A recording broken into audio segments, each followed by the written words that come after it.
It's a place frozen in time, one of NASCAR's relics from years past. When you think of classic short track racing, you may think Bristol, Martinsville, or even Richmond. But those fans with a little more gray in their hair remember North Wilkesboro, the 6/10th mile bull ring that even has a little elevation change. Tonight it hosts round 7 of the Area Cup Series, and as we inch closer to the playoffs, intensity is rising as people fight for a shot at a title. Hi everybody, Kyle Heyer, joined by Hunter Sleppy and Finian DeCuna tonight for the 7th round of the 2024 Season 6 of the Area Cup Series. And Finian, this little track has a whole lot of action packed into it, and while NASCAR has returned to it in the real world, we have the classic version frozen in the mid-1980s. Yeah, I was going to say, this version of the track, absolutely classic. They did a fantastic job in iRacing reconstructing the vibe and the feels around this track, and definitely you can argue the racing, especially what we've seen here in iRacing, definitely is akin to what we see in the past, that classic short track racing. These guys flying around here, some bumps, some runs, and I'm sure we're going to see a lot of it for the 185 laps we have here tonight. Well, short track always means short tempers. I mean, we saw that in early May, not too long ago, in the real life world, but in the sim, could be a whole different meaning, Kyle, because we're past the halfway point of the regular season, and it's do or die time for those that are below the top 20 in the points. Yeah, certainly. As we head into round number 7 of the season, things are getting pretty spicy in the championship, and you have to consider that the next couple of rounds are not at easy racetracks. We've got the Southern 500 at Darlington coming up, Circuit de Villeneuve, another road course on the horizon, and then you've got Chicagoland, Indianapolis, and Talladega. So, Finian, the tracks coming up are certainly not going to make this easy, and you have to consider all the challenges that lie ahead. Yeah, a lot of different tracks requiring a lot of different driving styles, and I think we're going to see some different drivers ebb and flow near the front. That being said, though, there's one driver that's been consistently near the front this season so far, and that's the number 1, Seth Noel. He's even first place in practice at the moment. Yeah, he's won 4 of the 6 races here in the Cup Series, and not too far behind him in the point standings is teammate and the head of Solar Flare Racing, Jake Nichols. They have the same stats except for wins. 4 top 5s, actually 4 top 5s each, 5 top 10s each. But the 73, only 1 win to his name, and the only other driver that has won a race not with Solar Flare is Jake Matheson this season. Yeah, Jake Matheson running 4th here in practice. As we get closer to the end of practice, let's have a look at how things are stacking up here. And a lot of Toyotas up in that top 5. Connor O'Kresick, though, Jonathan Oates, Cameron Hurd, Peyton Howell, and Blaze McKinney with a really nice round in Dover a couple rounds ago, up there in the top 10 as well. So this is a night when I think aggression's going to pay off, but you also have to make it to the end. It's short track racing, like Denny Hamlin likes to say, Finian, and that means that we could have a lot of yellows, a lot of hurt feelings, a lot of blown tempers after tonight. Yeah, I think that the big thing is just going to be making it to the end of this race. I think there's going to be a decent rate of attrition, not necessarily from cars retiring, but cars with damage. With so many cars around here, the chances of wrecking, getting into incidents, and just getting annoyed with your fellow competitors could definitely boil over. And again, considering the huge amount of cars you can see rounding out the practice results, 41 cars currently in practice, so everyone's going to be starting. That's a lot of cars around here. Going to be a lot for some of the guys in the field, and especially Kwame Scott, who I look at as one to watch for. Although he's 21st on the practice sheet, the one race he has done this year, Kyle, it was a thriller at Charlotte, where he was just barely away from scraping by with the victory over Jake Nichols, who eventually got the job done. But I'm expecting him to be a contender tonight and make things a little more interesting for the Solar Flare group. Yeah, he lost that race by 1/1000th of a second, and I think he'd like to respond tonight by winning in a decisive manner, but he's going to have a lot of work to do starting, we're going to find out here in a few minutes after qualifying. So with 41 drivers, though, Finian, that means nobody goes home tonight, which I think maybe at Sonoma we didn't have to send anybody home, but we were awful close. So the field is now containable on one grid, but it's still going to be tough to qualify up near the front. It's going to be hard to qualify near the front, and it's going to be extremely important to qualify near the front, because if we're expecting a lot of cautions, it's going to leave a lot of stop and starting. That means not a lot of time to move yourself forward if you have a bad qualifying effort. Fortunately, because it's a short track, drivers are going to have 2 attempts to make a lap. It's going to be big for some, because the first lap, really got to get a good feel for the track. Make a little mistake, that's okay. Just don't screw up on lap 2. Otherwise, you're going to be starting from the back, and it's going to be a long night for you. Well, qualifying is kicking off here in just a moment's time, and as cars roll out onto the track for their qualifying session, race fans, make sure that you subscribe to the Area iRacing Twitch channel. As a subscriber, you'll have Area iRacing emotes to use in the chat, and you can earn double channel points that you can use to redeem for free merchandise for just $5 a month. Join today, twitch.tv/Area iRacing. All right, qualifying's really important here. You're going to get a couple of laps, Finian, but man, it's going to be tough to make up positions. This is not an easy short track. You're really on edge in these next-gen cars, so you have to push, but not too hard, and that line is very fine. It is a very fine line. It's easy to push the power a little bit too hard mid-corner. We always talk about how the horsepower has been reduced in these cars compared to what they were about 10 years ago, but they still got enough oomph out of the corners to light up the rear tires and spin out. And that's something you got to be managing, getting back on the power. It's a little bit warm, not too terribly warm as far as the weather is concerned, so a little bit of throttle management can go a long way. So we see Jeremy Miller go and put down a second time. I would expect to see the first time just a little bit off, but the second time is where we're going to see a lot of pickup. 96 888 for Miller, 19-163 puts him ninth. Blaze McKinney goes third, Ricky Springer to second, and Seth Berger in the 77, making his way down into turns 3 and 4. Big elevation change difference around here, Finian, as well, and that can kind of change the dynamics here a little as you head downhill into the opposite end of the racetrack. Yeah, definitely can make a huge deal. As you're looking at Philip Groner in the number 11, he's currently in 12th place. He's coming back to the start-finish line. He's had a stretch of good runs and a couple good races. He comes across the line, doesn't improve, though. Yes. And he will end up in 9th. Well, Ricky Springer actually jumped back up ahead of Tyler Gary, and Ricky Springer's in need of a good run here. He's just on the outside of the playoffs. He's sitting 14th in the standings right now. The way wins are hard to come by with Solar Flare in the race, but this could be a good night for him and maybe even Jake Matheson. Peyton Howell, a 19 flat, puts him 8th. A bad lap at all. Greg Mitchell is on track with 1 lap down, and he's on his going to be entering his final lap here. 19-187. He'll want a bit more than that, as Matheson is going to come around and start his first lap in that number 54 Slinger Racing Graphics Toyota. And off he will go, and I believe missed the last round at Sonoma. It was a notable absentee. He lost 10 places in the championship because of that, although he's not too phased.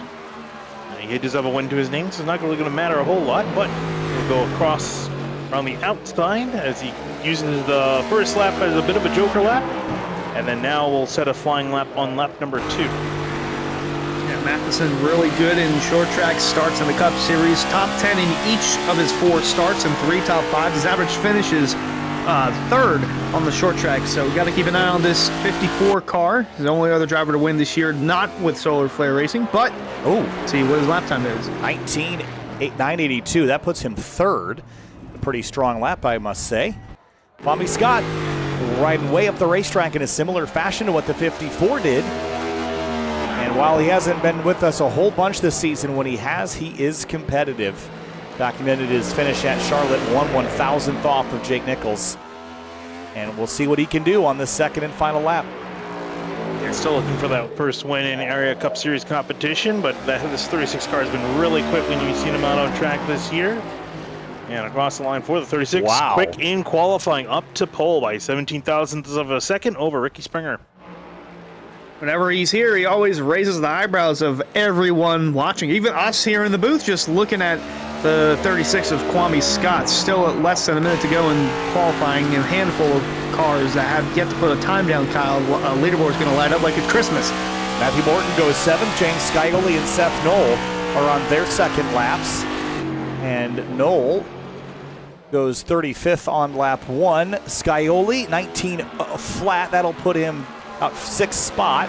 Seth Knoll, actually a little deeper than that, 10th. Here's Seth Knoll on his second lap. What can he do in this number 1? He's won 4 times this season, and it's only a 19.072. That's going to put him 17th, guys. Yeah, not a great qualifying effort for the number 1 of Seth Knoll. Other notables as they come across the line. Connor Kresick in 5th, Connor Horn in 6th. I saw Jake Nichols go up to 10th as well, so a bunch of them coming flying near the end here, and qualifying is complete here for North Wilkesboro. No lap times posted by Ryan Hartz or Travis Speckner, but we did get 39 other times, and Kwame Scott was the quickest of those, Kyle. Sure was. Puts himself up in the mix. Here's a look at our onboard cameras tonight. There is, as always, Bryce Senesat giving us a look inside his cockpit. Brett Puncari has got his rig ready to go here, pulled off the VR just to get set for his race here in just a moment's time. Connor Horn was quick in practice, and we've got Ricky Springer, who also had a pretty solid qualifying effort. He looks fairly solid. Tyler Gary giving us an onboard look here tonight, as well as Travis Beckner.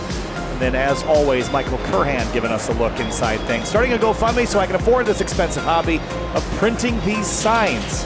Well, we need to get him a subscription to get printer ink, I think.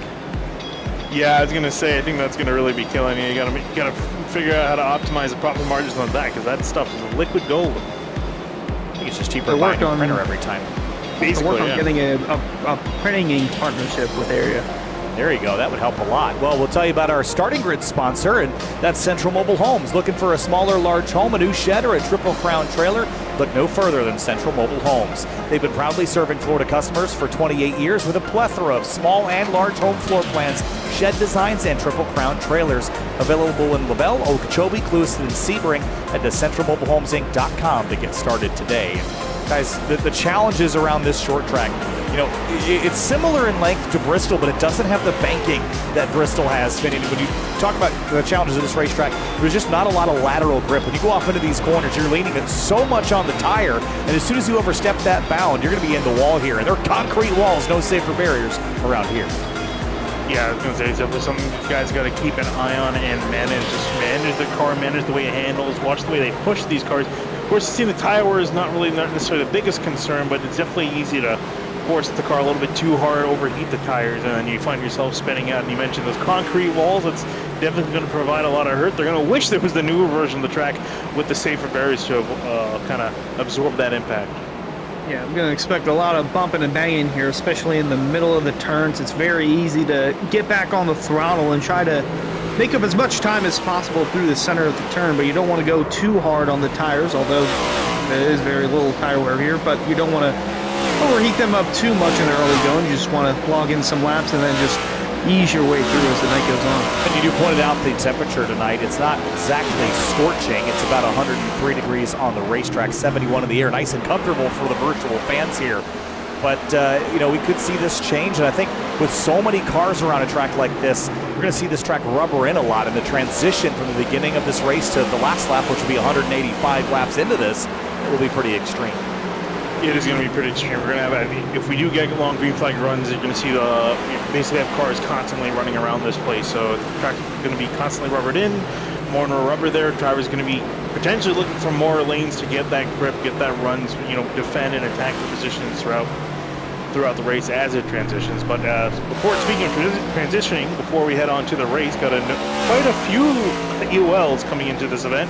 Adam Cabot, Garrett Grant, Eversher Jr., Travis Beckner, Nathan Jump, Jeremy Miller, GT Poole, Oates, and Howell all getting EOLs. So that's about, 9 drivers heading to the back of the field? So quite a few of them are heading back.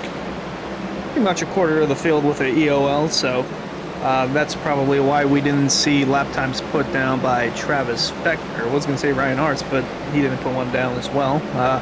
Going to shake things up a little bit. It's going to be a monkey wrench thrown at those guys. Going to have to work their way from the back to the front, and especially at a short track like this, it's going to be a pandemonium by lap 2.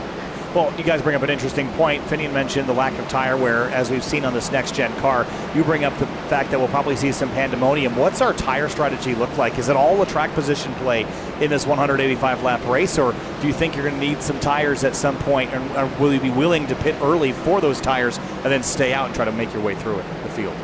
I just don't think it's going to be worth it. I feel like the track position loss is so huge. I just don't think it's going to be worth it for these riders to come in extra times more than they need to. I think they're going to try to stay out there as much as they can. I wouldn't be surprised if we see guys, play it risky and just stay out there and run on the older tires just because it's less drivers that have to pass, and also more importantly, it takes you less out of the traffic, working your way through the field and less chance of you getting wrecked. Track position is always key for races like these where tire wear is non-existent, and Saw that a little bit at the road courses last week, and wouldn't shock me if we saw the same here tonight. See the elevation change from the exit of turn 4 down into turns 1 and 2. Pretty significant drop. Get down over there to the other end of the racetrack. And when we get going, 185 laps with very short lap times. If this race runs green, it will go pretty quickly. But again, Finian, you pointed out that we have actually broadcast here 7 times before, which I didn't remember. And I remember a lot of races. And I just don't remember. There's one memorable one here with the ORL series way back in 2020. There was a pretty good battle for the lead. But this place, I think, can tend to be on the messier side because of all the things we talked about. So it is going to be important to make it through this race and not get caught behind the pace car for too long. Yeah, it's going to be the big thing. We'll have to see how everyone's going to play out. Are they going to behave? Are they going to be nice? We've seen quite a few guys be more not even nice, if anything, due to the massive list of EOLs that we have here. So it's going to depend on how the drivers are planning on tackling this. You mentioned before about the aggression, having to be aggressive potentially to move yourself. It might favor you. But that being said, the big thing to consider for the season is the looming threat of an EOL penalty. That might rein them in just a little bit more than in seasons past, where there wasn't much more of a penalty than someone else taking you out. Now the admins are looking at actual incidents. They're going to hand you a penalty heading to next week. Yeah, they're being more harsh than in seasons past, and they're trying to. Ross Chastain. That was I think Tyler Gary going for the Chastain. What they call that? Hail Melon. Hail Melon. Well, melon burst, I think, unfortunately. All right, well, I mentioned earlier that 185 laps at a 16 to 17 second lap will get this race done pretty quickly. How about 58 minutes from flag to flag? That would put us finishing at just about 10:05 Eastern. Don't see that happening, though. So we'll just settle down for the batten down the hatches here for this one as we head down to the racetrack, and we'll roll through our Central Mobile Home starting lineup. On the front row, it is going to be the number 36 to Kwame Scott in his Camaro. Ricky Springer in his Camry lines up on the outside. And a solid row number 2 as well. Tyler Gary lined up in the 62 in 3rd. Next to him, Jake Matheson lined up in the 54 in 4th. Connor Okresic rolls off 5th place in the number 14 Camaro, and Connor Horn starts 6th in the number 42. One to watch here in that car. Got the 87 of Blaze McKinney in 7th place. We've seen him be aggressive. We'll see if he can move to the front. Next to him, Reshaper, solid qualifying effort for the 97. He's in 8th place. 9th place, Matthew Morton in the number 18 in his Toyota Camry, and Jake Nichols rolls off 10th in the 73. Moving on back to 11th, we find James Scally in the number 7 machine. Next to him, it's going to be Jonathan Oates in the 45, lined up at 12th. 13th place, Ed Scherer Jr. in the number 17 car. Cameron Hearn starts 14th in the number 4 Ford Mustang. Moving on to row number 8, 25, Bailey Turner's lined up on the inside in 15. Next to him, Peyton Howell in the 52. He's going to be lined up in 16th, but he's going to be heading into the back with an EOL. And Seth Knoll rolls off 17th in the number 1 Camry. He's got some work to do to get his 5th win of the season. Trey Eidson starts 18th in the 78. Going on back to 19th is going to be Andrew Payne in the number 70 machine. Next to him, Philip Groner in 11, lined up in 20th. And in 21st place is Michael Curhan in the number 24. Matthew Bell in the number 8 rolls off in 22nd. Greg Mitchell's lined up in the number 2. He's going to be lined up in 23rd. Next to him, Nick Silver in the 99, rolling off 24th. And 25th place, Mason Payne in the number 31. And 26th, Drew Chua in the number 13 car. Back in 27th is going to be Bryce Senezek in the 09 machine. Next to him, Jeremy Miller lined up in the 30 car in 28th. 29th place is Tyler Nichols in the number 41. Douglas Newbeging starts 30th in the 71 car. Landon Cardillo is going to line up in 31st in the number 19 car. Next to him, Max Service in the 81 car, line up 32nd. Dustin Bondurant rolls off 33rd in the number 9 Camaro, and Emerson Arden in the 57 starts 34th. Moving on back to 35th, Adam Cabot lined up in the 07. Next to him is going to be Garrett Grant in the number 5 in 36th. And he's also got an EOL, Garrett Grant does. Yes. 35th place, Brent Pucari. Sorry, 37th place in the number 35 car. And he'll be alongside Seth Berger in the number 77 in 38th. Back in 39th is going to be Ed Robertson in the 64. Next to him is going to be Ryan Hartz in the number 3. And rounding out your field of 41 cars is going to be Travis Beckner, rounding out everyone else in 41st in the 28 car. All right, reverse order. I'm 8 points behind Finney in the commentator picks, so that means Hunter picks first. Hunter, who you got winning this thing? Ooh, that means I'm last. Numbers tell me Jake Matheson. He's got a top 5 in every short track start, and he's 17th in points. So look for him to move on up. All right, I will regret this, but I like his pace in practice. I like his pace in qualifying. Connor Horn in the 42 is my pick tonight. I mean, he's won 4 out of the 6 races this season, and he was pretty quick. He was the quickest in practice. I'm going to go with the Seth Knoll, the number 1 car. He's starting in 17th, but I think he's going to move forward pretty quickly. He has not led me wrong so far, Fidian, except for I didn't pick him at Daytona. Except for the time that he let you wrong. Well, except for I think it was Charlotte. I think it didn't go well. It didn't go well for anybody that night. But time to go racing from North Wilkesboro, the Area Cup Series, Season 6, round number 7. The pace car is going to do one more circulation, and before we turn them loose for 185 laps. A couple new liveries on the some of these cars tonight, including the 42, and also his teammate has got a new paint scheme, Jeremy Miller, as well. Yeah, Jeremy Miller, talk about drivers that have a lot of work to do. He's been relegated to the back, and he's halfway behind the field already as they work their way into turn 3. So, short track racing for the first time this season. Not the last time. We'll head to Bristol in round 13. Next week, Darlington. The week after, Montreal. Then Chicago, Indy, and Talladega. Tonight, we might start some of the fights we'll see in the championship finale. Green flag of a racing at North Wilkesboro.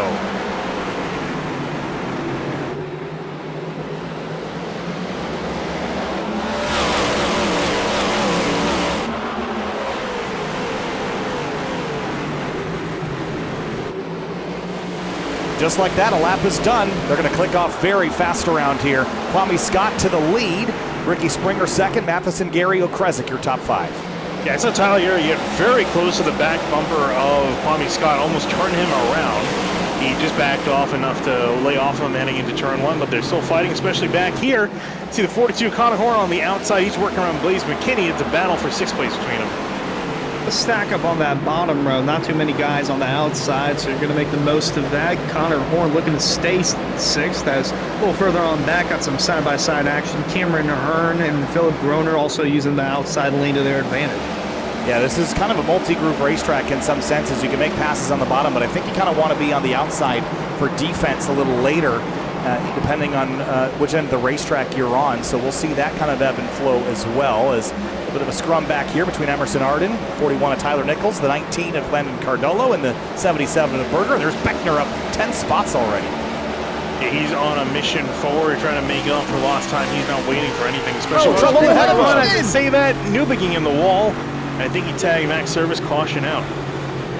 See him swerving sideways on the front stretch, trying to avoid that, Kyle. Calamity early on lap 5. It didn't take too long, did it? And let's go back and have a look at what happened to the 71. He was right behind Greg Mitchell. And the 2 spins first. The 71 kind of follows, then kind of lazily spins back across the racetrack, tags Max Service. Emerson Arden's in it. You see the 07, a Cabot get collected. Nobody took any big hits down here, but just cars spinning every which way. Yeah, everyone just trying to avoid a take evasive maneuver as much as they can. Problem is, there's not a lot of places to take evasive maneuver at. Even Garrett Grant back there even spinning out, just completely. Oh yeah, all the way behind this, and this is, you don't have a lot of lateral grip. You might have gotten tagged. Nope, just hit a bump. Same thing that the others did, and nice. Peyton Howell did a great job missing that. Watch this.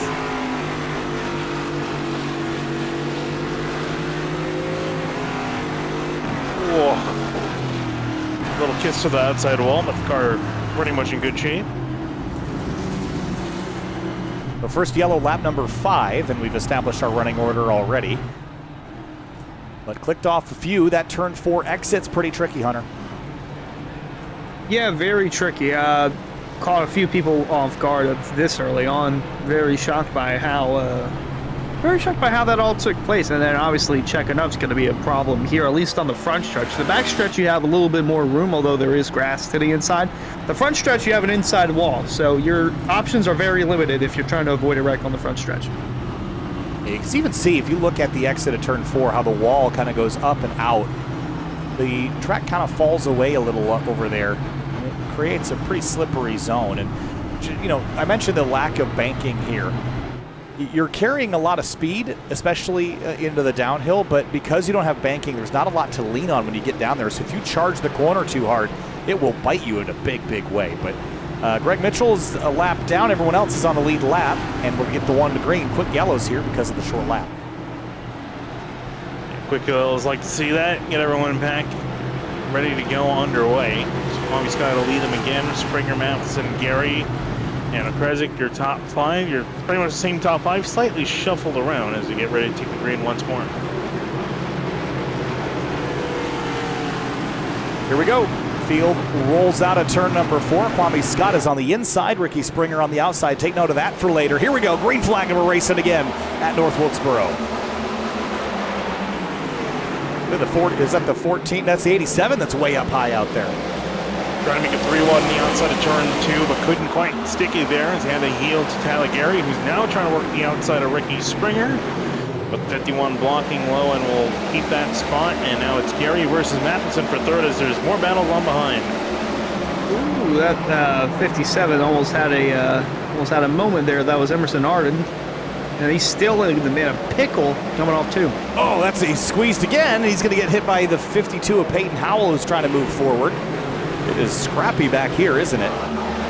As is this battle. A lot of quick cars are back there from the EOLs, and also drivers just had a pit on this last caution. So a couple quick drivers back there, they're going to be trying to move forward as quickly as they can. But obviously you got to be relatively clean when you do that. Don't want to make too many enemies and get too many penalties back there. You see Jake Nichols on the outside ripping the line, and that seems to be the lane to go with at the moment if you want to make some moves. He's working around Okrezik for 6th.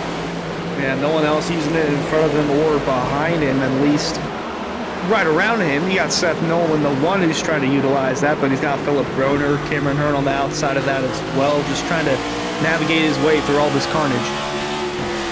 Like this outside lane because you could stay in the throttle a little longer and you can have smoother inputs. You got to be a bit sharper to slow the car down on the bottom because this track is so short, but it's pretty wide. The difference in speed on the bottom versus the top is significant. Noel still stuck behind Philip Broner in the number 11.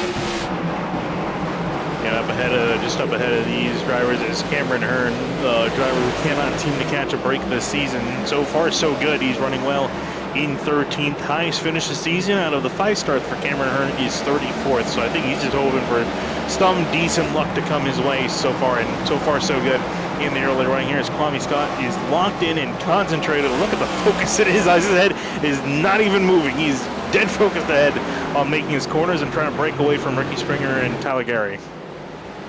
He's led all the laps so far in the early going, and you mentioned Ricky Springer as well. He's on the outside of the playoffs looking in as the 78 of Landon Cardolo looking to keep the one of Seth Noel at bay, but that outside lane keeping him in touch.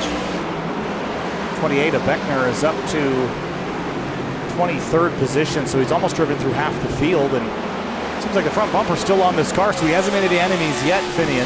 That's important tonight, because sometimes passing drivers comes at the expense of their spot on the racetrack, and they don't become fond of that. So he's got time. He should be pretty patient, and he seems like he's done that so far. It's so far so good. A little bit of door-to-door contact with Nick Silver on the inside, though, but he has been picking him up, putting him down where he can.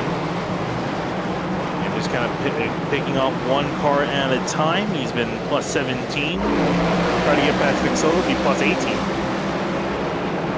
Working his way around the track, and everyone's kind of filing into line as much as they can, really, around here. As Mason King gets really tight off the corner, that backs up everyone.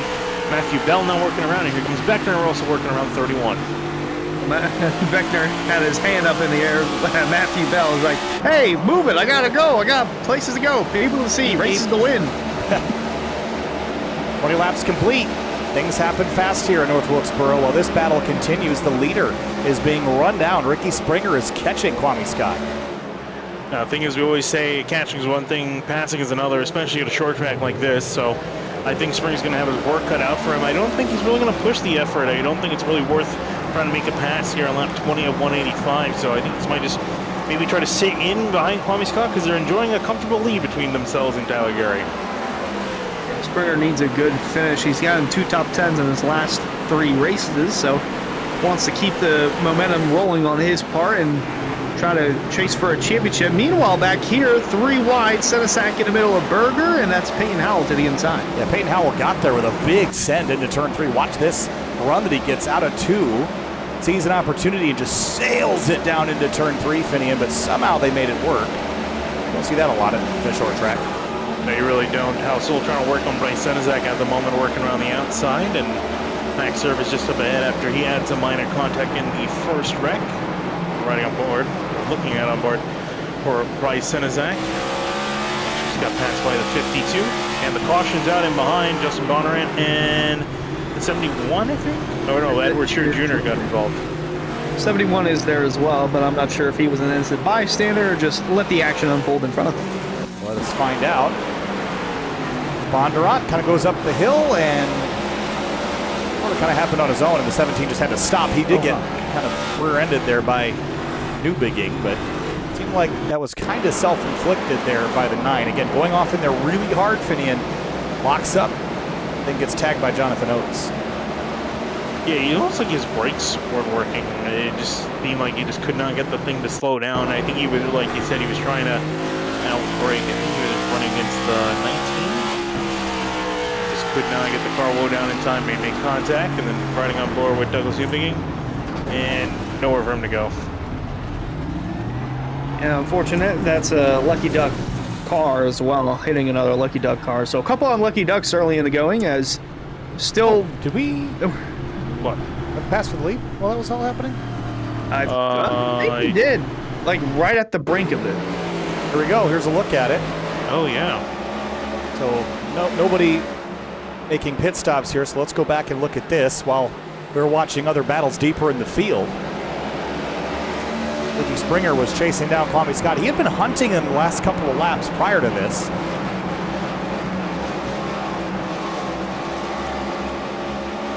There's a turn 1, gets really close there. Then sets up the corner a little bit, team running a half a lane high, comes down low, gets a run off the corner. And actually Scott kind of made that easy on him. I don't think he fought him too hard on that. Yeah, I'm wondering if that was planned maybe. I think he figured just let the 51 on by, and then the next lap they came to get the yellow. That was very last second. That happened, I think that somewhat, well, not to this extent, but it happened in the truck race back in season 4, I believe, when Cameron Hearn took the lead and then there was an immediate caution with like 45, 46 to go. And it ended up helping Cameron Hearn get the win for the truck series. Although it is still early on, Kyle, could be a blessing in disguise for Ricky Springer that the yellow came out because track position, very key on this short track. Absolutely, it's key. And a number of drivers have come to pit lane. Some that were running a little closer to the front, like Tyler Gary and Cameron Hearn. They've come down, taken 4 tires. And what are your thoughts on that, Finian? It seems a little early to me to make that move, but maybe they think it'll gain them something, or maybe it's an experiment to see what it's worth. I'm just wondering if maybe he came in to get fuel, because these guys are going to have to come down at some point to get a little bit of gas. Not a lot, but enough. And I think he feels maybe now's the time where I can come in. It's early enough in the race. I can come in, get my pit stop out of the way, and then pretty much only go up from here. So it's a bit of a risky call. We'll see if it plays out for him. Pace car's off out of turn 4. Ricky Springer is the new leader and back underway at North Wilkesboro. That's not good. Reece Schaefer blinking in and out inside the top 10 just as they were getting up to the speed. Yeah, he's getting out of the way now, and that's just a smart call. Actually, whoa, Cameron Hearn goes for a bobble, but usually drivers don't react that fast to that situation, so I give him a lot of credit for doing the tough thing and just bailing out of it. Watch Jake Matheson in the 54 up the outside of Blaze McKinney here. Yeah, I was going to say, this battle's starting to heat up here. Matheson working around the outside, McKinney on the inside. Meanwhile, Kwame Scott trying to trail down the 51 as the caution flies again. Nick Silver looks like he's spun around at turn 3. What happened to the 99? He was alongside Mason Kane. A little jammed up behind Jeremy Miller. Ooh. Once, twice, thrice. That's all that took.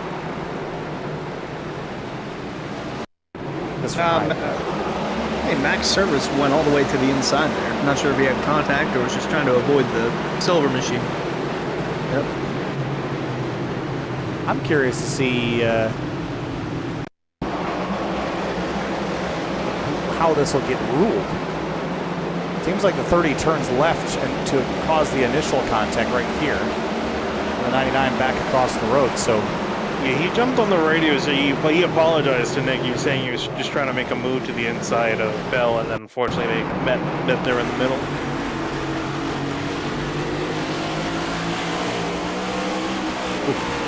Almost had it too, but then with the grass approaching, he kind of had to steer it back to the right a little sooner. That second contact really sent him far enough into the grass, like you mentioned.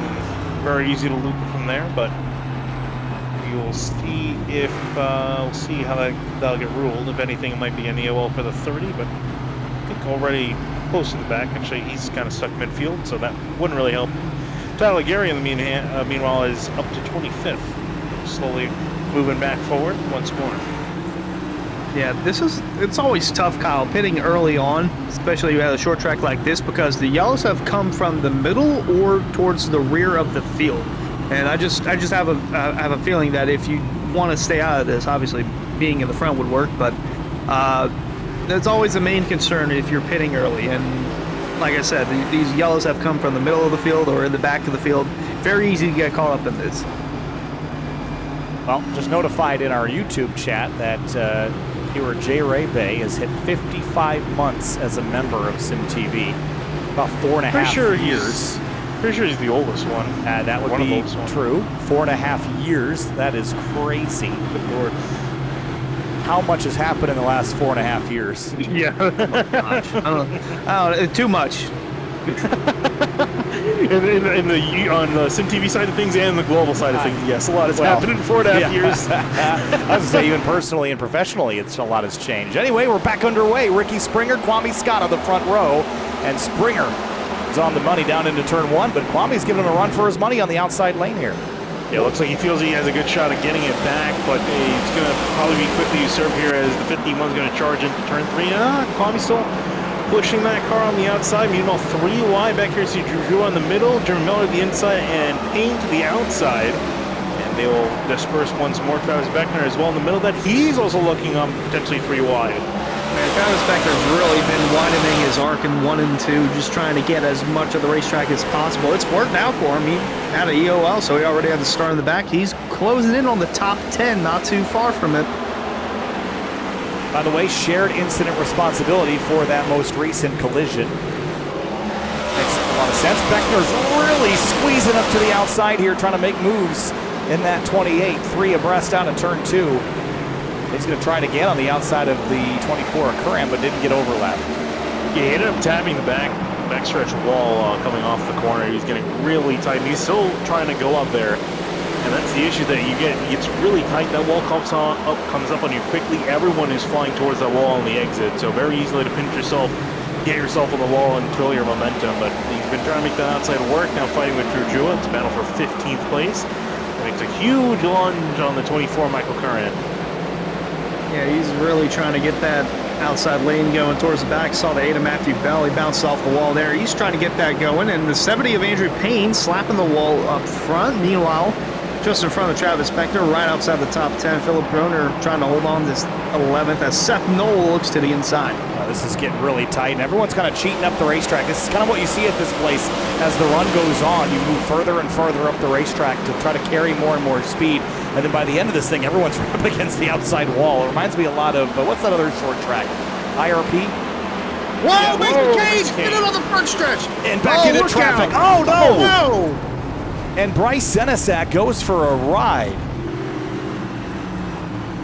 He nearly took a tumble like Corey LaJoy did earlier today. That's the 4th caution of the race.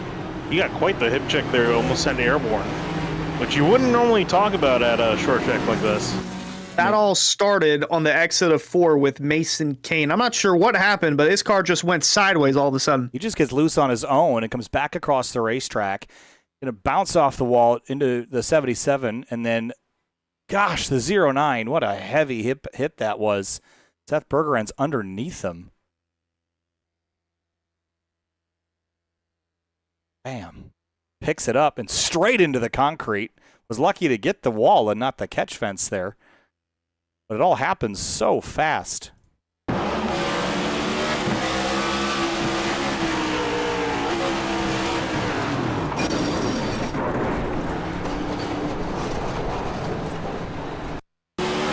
Seth Berger's on board.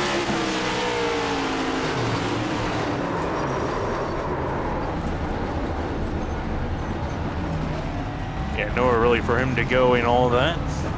Who was the car that ended up underneath the 09? The 07 out in Cabot. That was Yes. Cabot.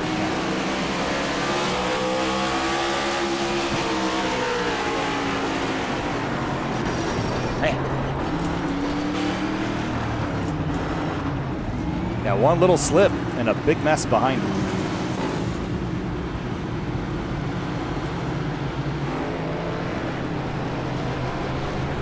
Do you believe we're about a quarter of the way through this one already, guys?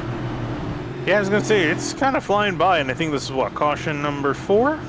That's right. Fourth yellow.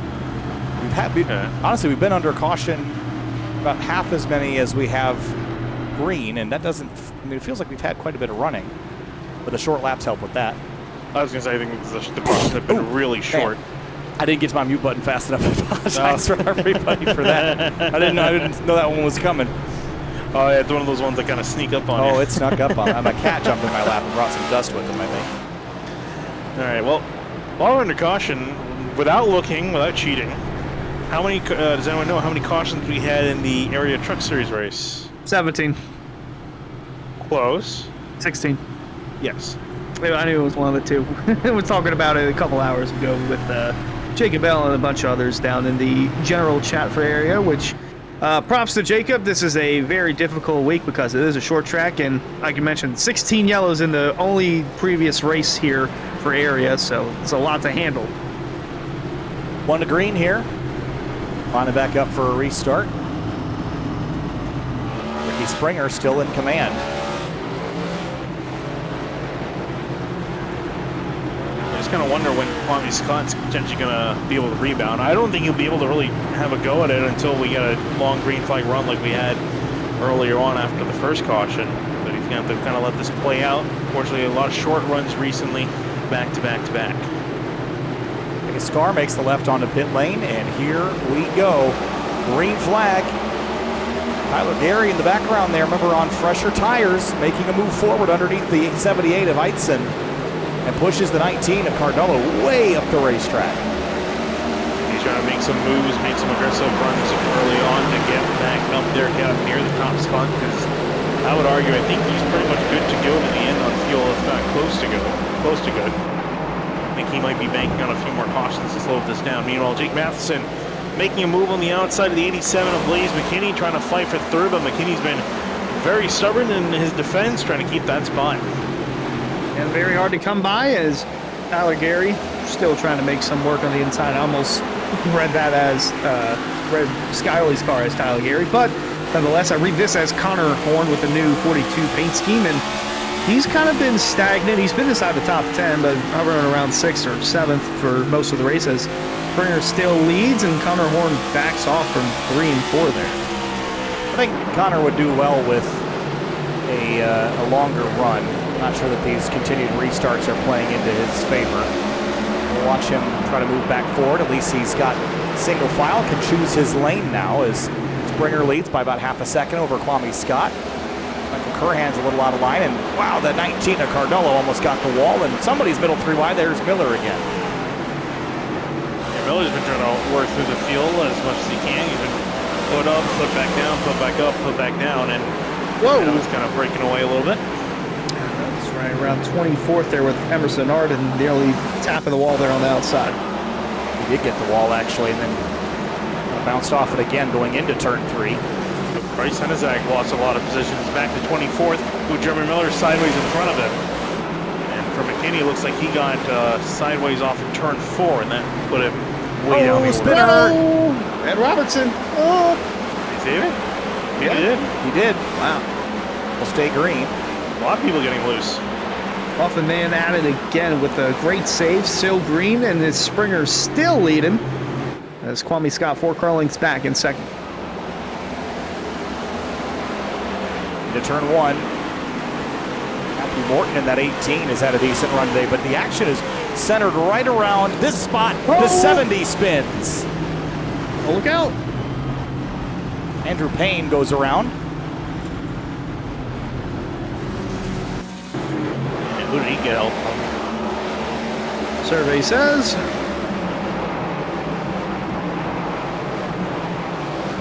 kind of a twofer there. Oh, Sort of what we saw with the 9, right? Like he just gets tight underneath somebody, and then he gets helped right there by the 81. But that hardly contributed. And then you see the 9 get the wall on the outside there.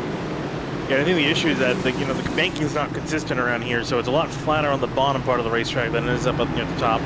Not by a whole lot, but enough to, when you're trying to rely on the banking to get these cars to rotate what little there is, and you throw it down in there, you're just not going to really turn into the corner. I think we saw that with Payne and with Bonder. I think Drew Jewett just missed his box by a while. Did he? Oh yeah, he did. Wow. The pit boxes aren't marked all that well down there, so I can. No, it's also one of the tightest pit lanes I think we've seen, because they've crammed all 40 cars onto the one half of the straightaway. I think the current one, the pits, they start on in turn 3? Yeah, the pit entrance. The pit entrance is somewhat towards the entrance of turn 3, but the pit boxes begin in the middle of 3 and 4. It's very claustrophobic down there. One of NASCAR's, as Polar Express fans will know it, recycling an old racetrack, turning it back into something new, and hoping to invoke the nostalgic NASCAR of the days of old, like Rockingham. Yes. Some of those experiments work well, and some of them seem to not. I was surprised. I wish Rockingham was given more of a shot. Oh, Did you see that leaked schedule the other day? Wasn't Rockingham on there? Was it? Thought so. Oh, I completely missed looking at it then. I looked at that. It's rumored for the Xfinity, the trucks, and even ARCO for Easter weekend. Oh. Well, hopefully that was right. Well, I think the problem was that when they went back to it was in 2012. Hadn't it just been repaved, I thought? Yes, it was just repaved. That's never a recipe for success. It's always had had dark sealer pavement, but No, it had like jet black pavement. Like they just repaved it and were putting cars on the track. And how many years did they run around there? It wasn't they too only long, gave right? it 2 years. 2012 and 2013, yeah. I think Kyle Larson won the last race there, and that was also, I believe, Tyler Reddick's first Camping World truck start. Didn't Casey Kane win the truck race in a Kyle Busch truck that year, 2012? I feel like you're right. I feel like I loosely remember that. Interesting. Yeah. Jason Beckner suggests Bowman Gray. Well, you might as well just turn them all loose in a boxing ring at that point. Pretty much what it is. Yeah. They just put some pavement down just for the novelty of it. Here we go. Restart lap 61 of 185, about a third of the way through the race, and Ricky Springer got a nice jump. He's off and away. He's trying to run off into the distance and break away. Kwame Scott's still trying to see if he can get that lead back. Not really had a good shot since he really had the lead and handed it over to Ricky Springer. Side by side and behind Springer, working on Jake Nichols. And we actually haven't seen a lot of the 73 car up near the front as Connor Horn is battling with Kreskin behind. Yeah, we haven't seen much of him, but he's slowly been creeping closer and closer towards the front threes. He's trying to get around Matheson for that spot. Travis Beckner has cracked the top 10, or at least he did for a moment. Actually, he still is. He's running in 9th now, battling with Matthew Morton in 18. Looking there to the inside as he's trying to get Beckner a run for his money. If I knew he was going to be this good, I would have picked him. This is a really impressive run. He's going to blow right by my pick, and he started last. Yeah, I was going to say, he's been really working that car up here and slowly but surely making his way through there. And it's before halfway, too, so he's made it, I think, just about a third of the way through this race. He made it up inside the top 10, so really impressive climb for the 28. Meanwhile, cluster of cars in behind. Tyler Gary in the middle of all this trying to move up. He's got Bailey Turner and Seth Knoll just ahead of him. Yeah, Travis Beckner, average finish is 16th on these short tracks. He's had, 10 starts and only 3 top 10s in those 10 starts. So really, you got a yellow, and it is for Greg Mitchell. Kind of center 3 wide here. Blaze McKinney's back here. And he's just going to get squeezed by the 87. He just gets locked together with Trey Eitzen. Nothing those two did wrong there. No. Just tight quarters racing there. Also a little, maybe a little bit more than he should have. Also a little bit of desperation there for McKinney because he was running inside the top 5 earlier, and he's just trying to make up as much ground as possible because although we are on lap 64, Kyle, we're starting to run out of laps. Yeah, I mean, this goes by quick, right? I mean, if we go green, things are done very quickly, so let's consider that. A few more pit stops, and this time it's got some front runners, Philip Kroner and James Scioli, both solar flare cars.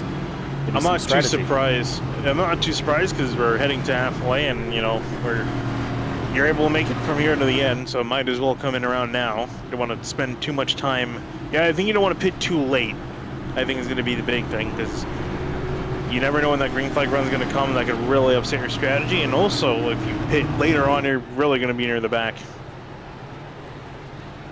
And for the meantime, this helps out the front runners, especially Ricky Springer, staying in the lead. And mentioned it, Kwame Scott gave up that lead a lap before the second caution of the race and hasn't been able to get by him since. Yeah, you have to wonder if that was, I mean, he did not fight the 51. Now you have to wonder if he is regretting that. But he's got pace that is equivalent to Ricky, and I think if you got 30 or 40 laps, you might find it plays out differently. But he was laser focused before. Now he's sort of inquisitive about how he's going to get back around this 51. This has been a season day. Yeah, he is plotting. This has been a season solid day for Ricky Springer in this 51. This would shake things up if he were able to get a win. Yeah, he's had a very quiet season. Normally by now you would have a win or, a couple top 5s, couple top 10s. But looking at his stats, he's only had 2 top 10s this entire season.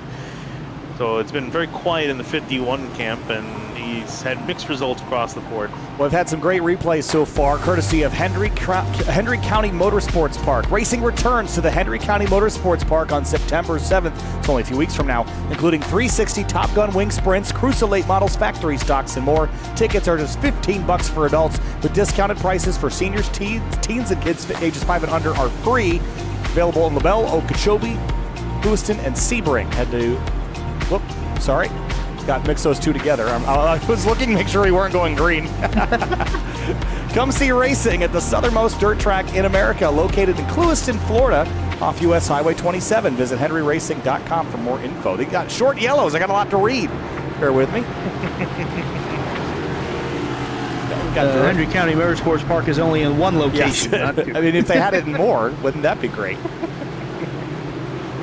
Either that or tickets are $15 to Central Mobile Homes, in which case that's a great deal. Back in like the 1950s. Well, I wish. We're living in the 80s right now. Green flag, lap 71. Ricky Springer fires him off and away. Tyler Gary looks at center 3 wide. Is Beckner into turn 1? Oh, he gets tagged. And they all check up, and they somehow keep it going, but Beckner's loose in the middle, trying to get back up to speed. And imagine he's going to be a little bit hot under the hood. I would imagine as well, as he's just monkeying in the middle right now, just trying to find a groove. Whoa, spin in the back, Nick Silver! Off turn 4, the yellow's going to come back out. We all dodge it. Let's see what happened here. Big lockups there into 3 as those guys were all getting tangled, and this is off the bumper of the 70, just going for a hole that didn't really exist. And then a little stack up behind, but the... what we were watching on the restart was the 28 get sort of used up. Let's go back a little further. Watch right here into turn 1. Gary get really aggressive, knocks the 28 up the hill, and he tries to throttle up right there, and it just doesn't go, and he loses 3 or 4 spots in this exchange. I thought he was about to spin it out. He did a great job recovering, otherwise that could have been a massive wreck in the middle of the field. But I was able to right the ship, and a couple of the front runners coming on down, Ricky Springer and Jake Matheson. What do you think? Well, again, you got to pit at some point, so you might as well pit now. So they're going to surrender the spots. They're going to drop quite a bit ways back. I do think it was a better option to pit around lap 40, 50-ish. I think it's a little bit later to my liking, but looks like they'll come back out around P21. Actually, where is, hold on. So everybody, well, so have a look at this. Left side of the screen is the number of pit stops, and look at how many have come to pit lane. So the only drivers that haven't are really 1st through 5th, 7th, 10th, and 26th. Everyone else has made a stop.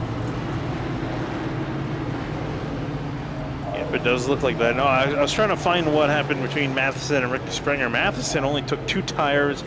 Springer took 4. So Matheson with the 2 tires, they put him back out in 21st. Springer back out in 29th with the 4 tires. It'll be interesting to see how those two navigate their way back towards the front. Well, I'm not sure how I feel about staying out past this point. Just not just because of strategy of it, but just because you can get buried in traffic. And I don't anticipate to see drivers come back down again.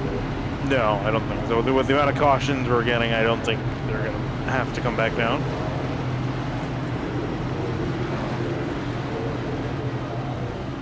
So we'll see how things pan out here. But Scott, Nichols, Horn, Curhan, and Morton are the notables that are out on their original set of Goodyear tires and their original Sunoco race fuel.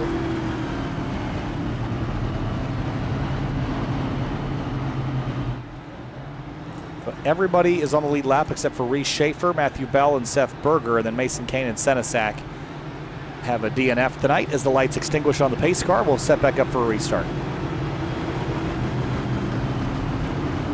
So another shuffle in the order. It's going to be Scott, Nichols, Horn, Curran, and Morton, your top 5.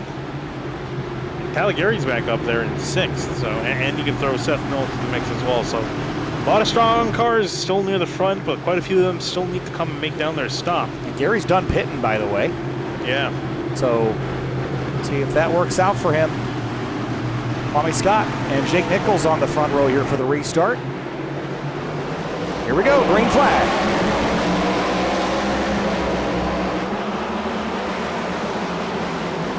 Miller way down on the apron in turns 1 and 2. It's going to be a hornet's nest back here.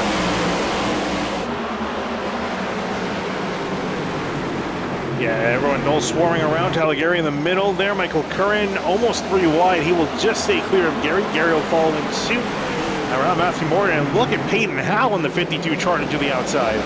Yeah, Peyton Howell made a pit stop quite some time ago, as well as Jeremy Miller. So both those guys should be good to go as well.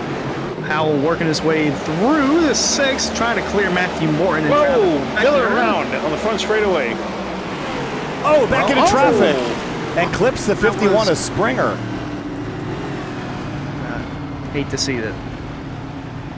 How badly is the 51 hurt is the question.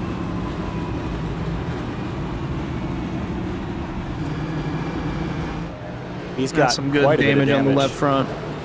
Yeah, he hit him pretty hard. See the frustration there. He's laughing about it, but I don't think it's that's frustration laughter. I've been there. Yeah.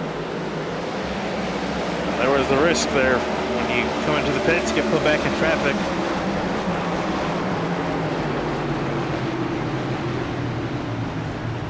That tags the 51 there pretty heavily. So this should open up. I mean, I don't really know why you'd go much longer than this, but I don't know if pit lane was open that time through. I guess it was. Hearn's coming back down. Yep.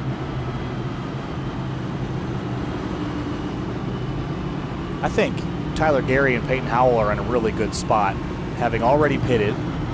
They're going to inherit the lead, likely in the next 15 or 20 laps, Finian. We haven't really seen it run long enough green to get really any sort of tire wear to matter. Yeah, and I'm wondering if maybe that's what some of these guys up in the front are thinking. You know, if we keep getting these start, stop, start, stop, start, stop, is it worth even coming to the pits at this point? Right? Because there is a requirement to pit. You don't have to if you don't need to. Yeah, we'll see if that plays out. But while that plays out, check out the High Banks podcast. Just 2 blue-collar guys, Nick and Alex, talking about NASCAR and more. Listen to episode 205 with Brad Slaughter and the episode with Jacob Bell, available on Spotify. And add some life to the party this summer with Elite Entertainment, located in Boiling Springs, South Carolina. Elite Entertainment provides high-quality band production to entertain at any location, including karaoke, singo, and more. Visit Linktree/Elite Entertainment LLC for all contact info. I don't know what it is, but the word single gives me an ick. Yeah, it just sounds wrong. Yeah. It sounds weird. I don't know why bingo seems so fine to me, but singo, yeah, not. I'm sure it's very fun. I'm just curious what the rules are. Yeah, how is that played? I'm gonna look this up. I think it plays like 5 seconds or so of a song, and you have to guess what it is. But actually, I don't know how that would go. You're right, because bingo is just basically RNG. It's completely random. Actually, my guess is if you have the song and they play it, then you label it. Oh, Yes. That's why that makes the most logical To play, sense. everyone is given a bingo card. They play about a minute of each song, and you match the song to a tile on your board, just like bingo. The first person to match 5 in a row and yell out "Singo" is the winner. Okay. Just don't like the word. I don't know what it is. Again, I'm sure it's very fun. Elite Entertainment LLC. Check it out. Suggestions to Elite Entertainment. I'm sure they would like the suggestion. Anyway, here we go. Try this again. Pace cars off. Tommy Scott brings it back to the green flag. Wow, big lunge. Aggressive move to the outside, trying to look around Michael Curran, but can't quite get the run going on the restart. Have to fall back in line. Talagary side by side with him, and there's Travis Beckner looming in the background. Still inside the top 10, even after his moment earlier on. Oh, in front. Connor Horn gets sideways, hits the 73. He goes sideways. They keep it going. Talagary. They're still wrecking, though, but Terry's around now. Wow. There goes my pick. I knew it was going to be a mistake.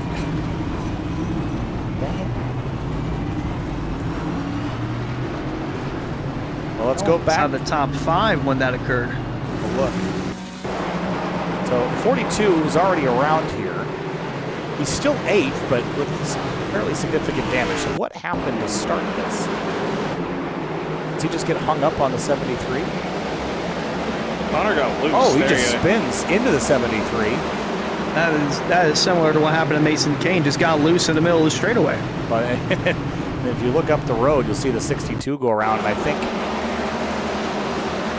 watch the 28 here.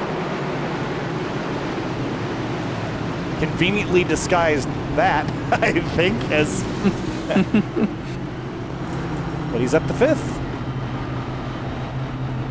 Yeah, up he will go to 5th place. And as he said, Talagary's going to be back in 33rd, and just after looking like such a good climb forward for him, but way back down the order. Connor Horn is not pitting. Missing the horns, I'd say. Missing the chrome horn. Guess he's deciding to just rough it out, and I don't quite blame him. I don't think really fixing the nose is not really going to do a whole lot for him. Well, we are stuck in time here in the 80s, and back then you would just run a modified. Yeah. I remember, was it 2010, maybe? Maybe it was earlier than that. Dale Jr. at Watkins Glen stuffed his car headfirst into the turn 10 tire barriers. Came back out on track with the thing taped back up, drove it like a modified for the last however many laps. Was it the National Guard car? I believe so, yeah, the blue one. That was 2009 then. Really liked the green amp and the blue National Guard liveries back in the day. Those were good looking paint schemes. I still think the best set of paint schemes for me was Denny Hamlin. They had the different FedEx yeah, the rotating colors. office. I It was just Kinko's, hate- Freight. So Kinko's was blue, and that was the Yes. cool one because it had the decal on the hood. And then it was Freight, which was the red, Brown, Yep. which was the green, Green. and the I think orange Office was red. No, Office No, Office was orange. Office Orange. was orange. Was Freight- Office orange? No, sorry. Office was Kinko's. It was Right, called Kinko's. no, that was blue. That was blue. Freight was red. Brown was green, and the normal one, just the regular FedEx, was orange. Right. They might have called it Yes. something, but I don't remember what they called it. Oh, let me get some research in. I really liked that era, and actually all the generations too. Like once it got to, I guess it was 2008 when they switched to Toyota, and he had it was like the gradient sweep, Yes. and then even into 2012 when it was like the white starburst thing that had the colors on the front. Oh, so good. All right, so office was blue, Yep. ground was green, freight was red, orange was express. Express, that's right. Express, Which is, I yeah. guess, it's just kind of what normal FedEx is. Just saying. Because it's Federal Express. That's the. All right. Speaking of mailing, we'll see who's going to send it here on this restart. Green flag. Look at Seth Knoll on the inside already popping out. He's about to send it to turn one here. An aggressive move on the inside of Travis Beckner. Beckner over the back of Michael Curran. 3 wide. Fighting it out for 5th place. They're still 3 wide off the corner. Morton trying to make something happen on the outside. Peyton Howell with a dive to the inside of Jake Nichols up ahead for 2nd. Car to the inside, car to the outside. Travis Beckner tight off turn 4, almost making contact with Matthew Morton, and almost contact back there. Spin, And spinning boom! McKinney. multiple cars on the outside wall, bumper panels flying, the caution's back out. Bondurant's in it again.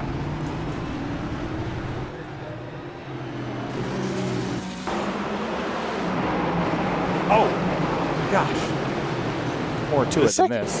The second part was the more interesting part to this for me. But yeah, McKinney, I think he just tried to shoot the gap a little bit, clipped the 54, and then or the 45, and then Bonneret looks like he just jumped on the brakes way too hard, and the car went straight up the hill. Yeah, I just locked it Well, up. that thing, yeah, and that didn't even turn. It just went straight up. And then Trey Eitzen got a face full of it.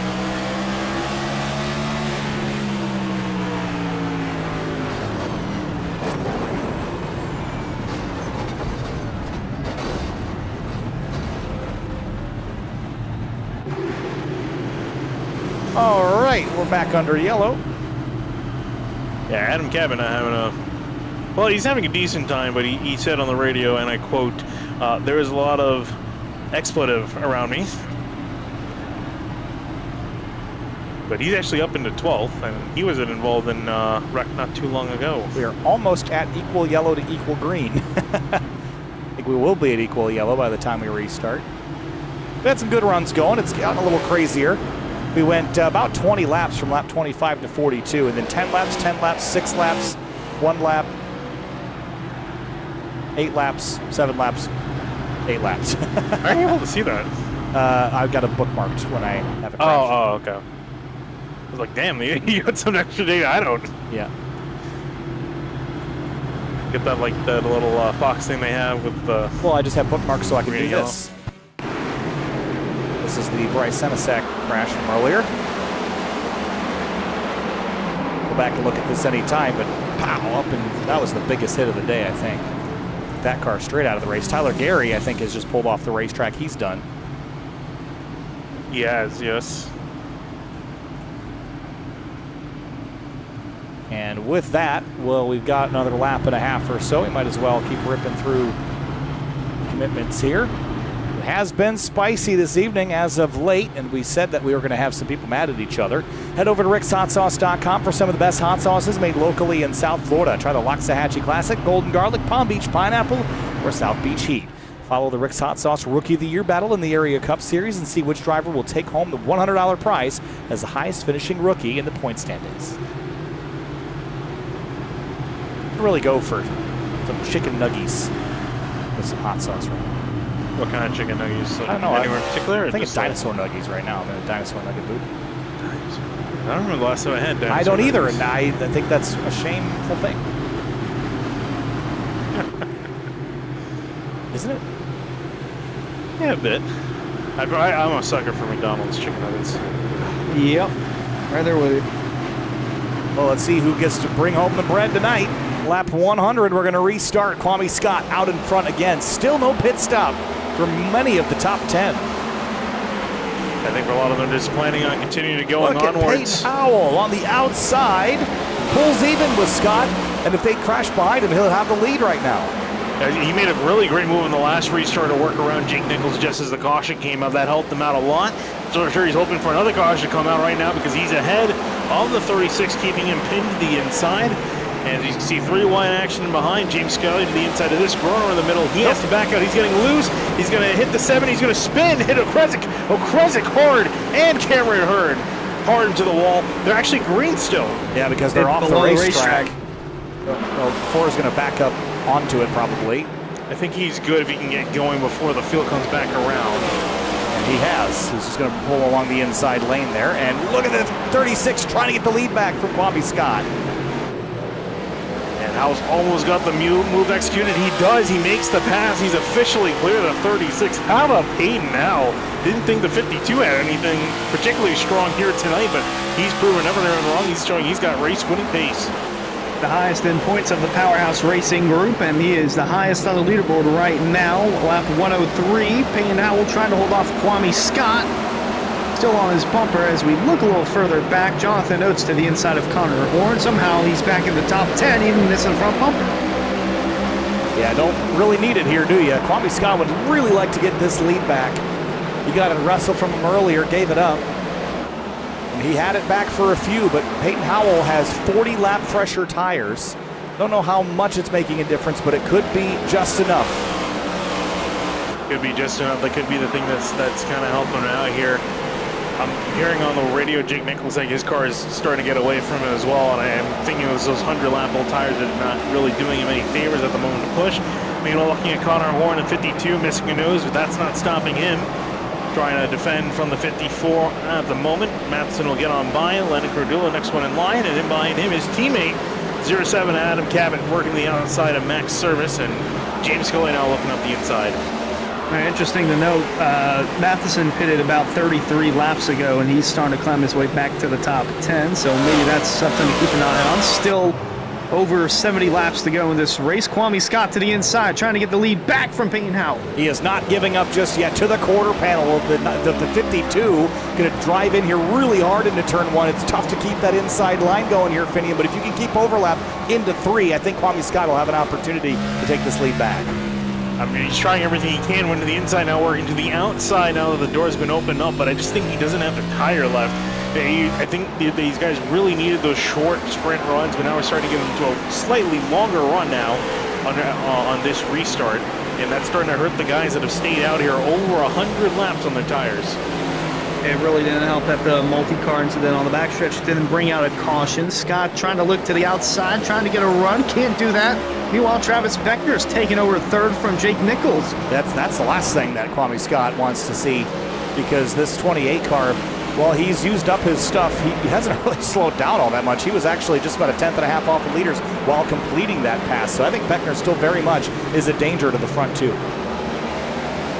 But yeah, very much a danger if he can get things going in the right direction. If he can close this gap, it's going to be the big thing to see if he can do so. As Nichols is kind of the cork in the bottle at the moment, like a Karen Matthew Morton set Noel and Madison fighting for position, fighting for 7th place. And Matheson trying to make the climb up to the outside of Noel for the 7th spot. He's gone by Jonathan Oates. He pitted about almost 70 laps ago, so still fresher tires than most inside the top 10. You see the run on the exit there for Matheson, clears the 1, and now Jonathan Oates looking to do the same. Ricky Springer trying to move his way back forward. We documented him getting clipped earlier by the spinning Jeremy Miller, and he gets turned again, this time in a big way on the front straightaway.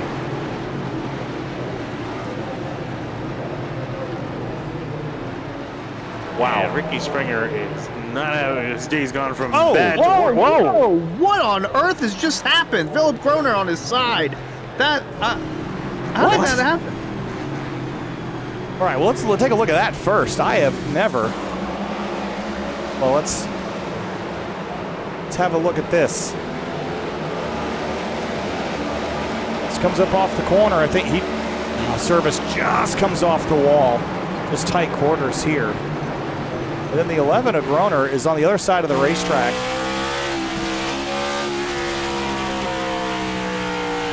Oh, 51 starts coming down. It just kind of spooks him. I think that spooked him. I think he thought he was going to come down in front of him.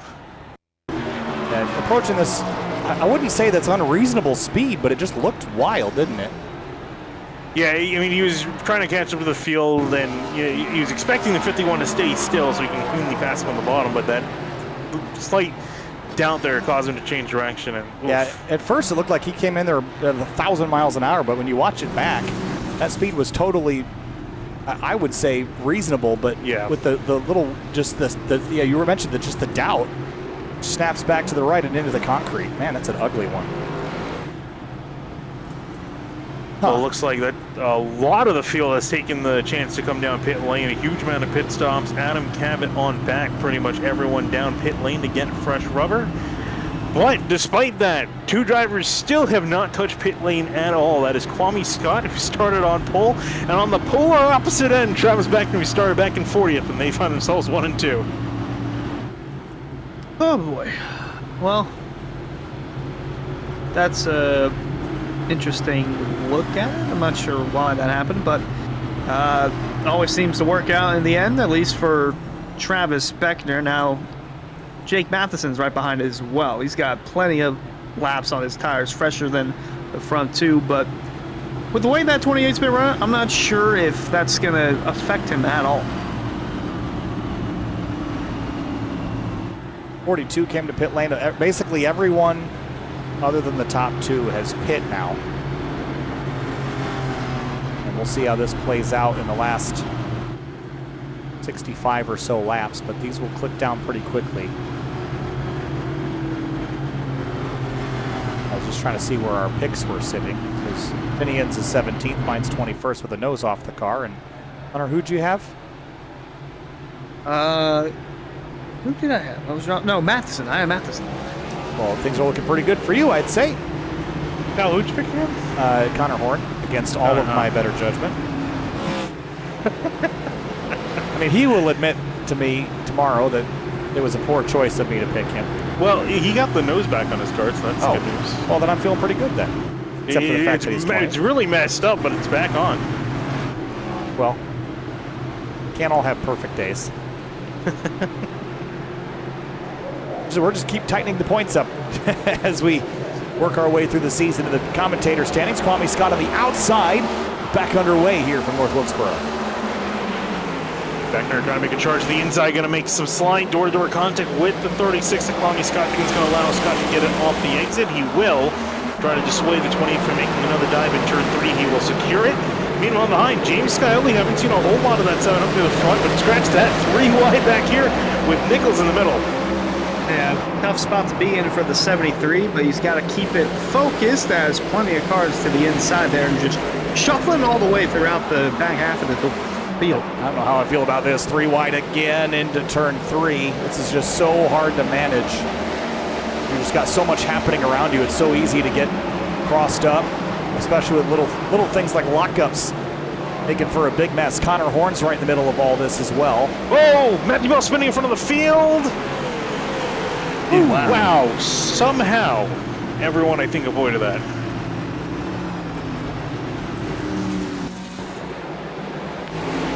Did he get some help? It looked like he might have. He did off the exit of 3. Oh, my gosh. He kind of turned down across Newbeginn's nose there. Well, Seth Knoll did an unbelievable job of reading this. Watch this.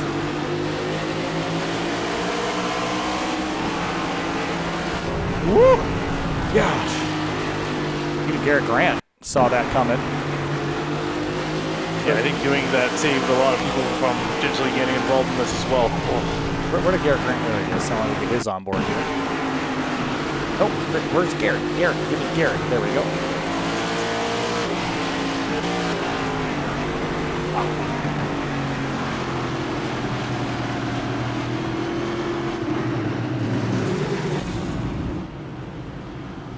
I'm just wondering. Okay, we're still about 12 cautions away from the record. Yeah, I was going to say, I don't know if we'll get to it. Honestly, it's a lot of yellows. If we were at Pocono, I'd be smashing my head against the wall right now, but the yellows are short enough. And the race is short enough that it's still going to end in a reasonable time frame here. Well, the race has to be no longer than 2 hours, so I think we're well into that. We just ticked over the hour mark. Ruled a racing incident there. I think that's sort of fair. No one really had overlap. It just kind of just arrived at the same place. And that's even being generous. 2 atoms from the rear bumper of the 8 and 2 atoms from the front bumper of the 71 arrived at the same place. I want to see that in an incident report.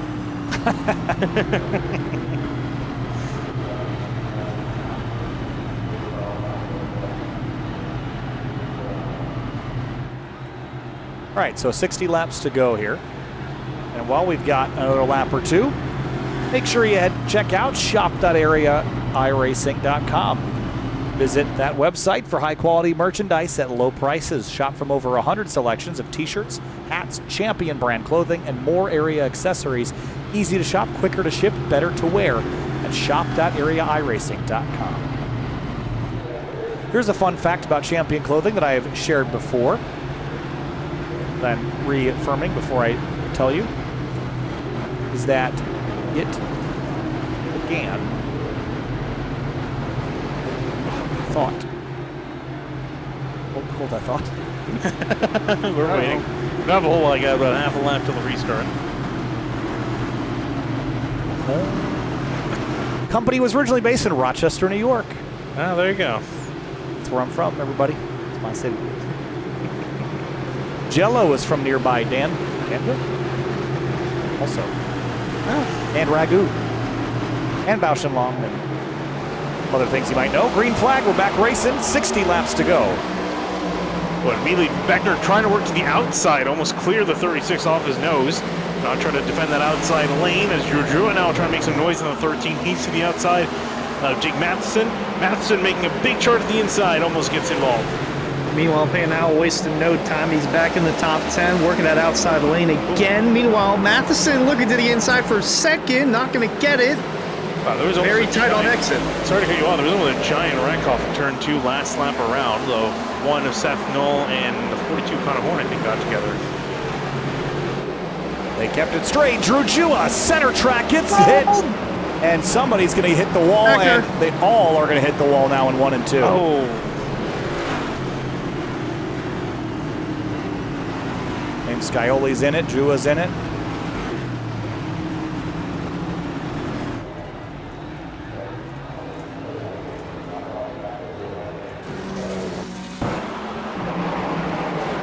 This kind of starts a lap prior, so watch all this unfold.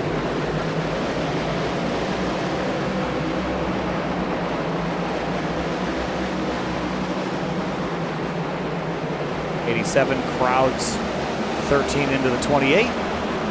Sends them all around for a loop. Poor Reshafer, nowhere for him to go in the 97. Was having a good run. Travis Beckner is still third, guys. Huh? Here's how. Oh, he just got clipped a little bit. Oh, that little contact. Oh, more contact. They used the 52 on the 7 to keep him going in the right direction. Peyton Howell benefited a lot out of that. Yeah, but he got to pass. He went for a wild ride in the grass. Actually, if you want to go and take a look at the restart, there was almost that wreck in turn 2. I would say there was a big stack up at right around where you said that him, right around Seth. There was like a massive gap. Yeah. And we'll see why in just a little bit. So here they go take the restart. The 64 of Robertson was also involved. Oh, the 18 gets turned. Yeah. And stacks everybody up here. Robertson getting worse out of that, but they kept going in the right direction afterwards.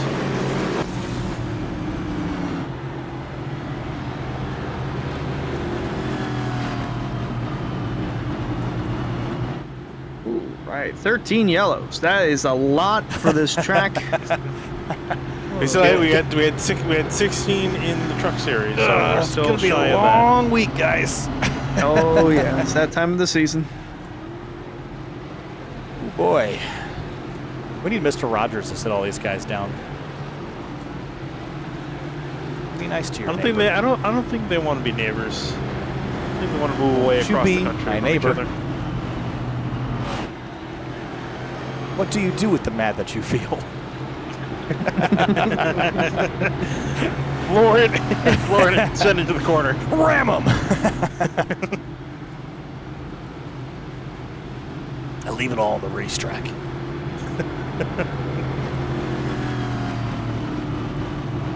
Hold on, I have to remember the whole thing. I hear the typing. He's typing it. What do you do with He's the mad looking it that you up. feel when you feel so mad you could bite? When the whole wide world seems oh so wrong and nothing you do seems very right. What do you do? Do you punch a bag? Do you pound some clay or some dough? Do you round up friends or for a game of tag or dumping that guy ahead of you that spun you out on the last restart? It's great to be able to stop when you've planned a thing that's wrong and to be able to do something else instead, like what Austin Dillon did at Richmond. We'll continue with Fred Rogers after this restart. Here we go. Green flag. Very poor restart for the 54. Matheson. Peyton Howell looking like he can potentially move himself up to second place on the outside. And actually, he's going straight for the lead to the outside of Kwame Scott. Caution's out, though.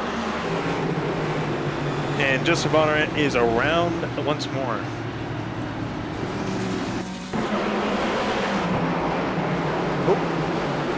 Scioli. Ooh. Interesting.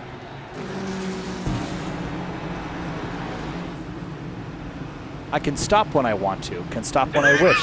I can stop anytime. And what a good feeling to feel like this. And know that the feeling really is mine. Know that there's something deep inside that helps us become what we can. Where a girl can someday a woman, a boy can be someday a man. Truth. Bars.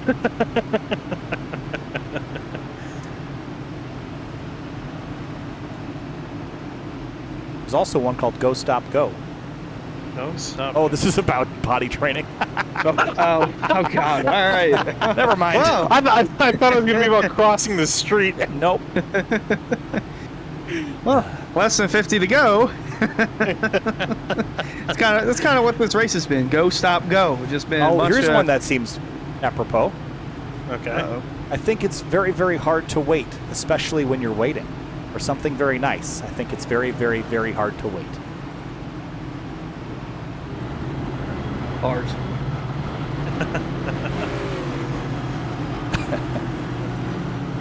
We just need to channel our inner Mr. Rogers to get some green flag laps here at the end. Well, it seems like the admins are considering putting this to single files. Should this not clean up in the near future? Payne Howell encourages it. He's leading.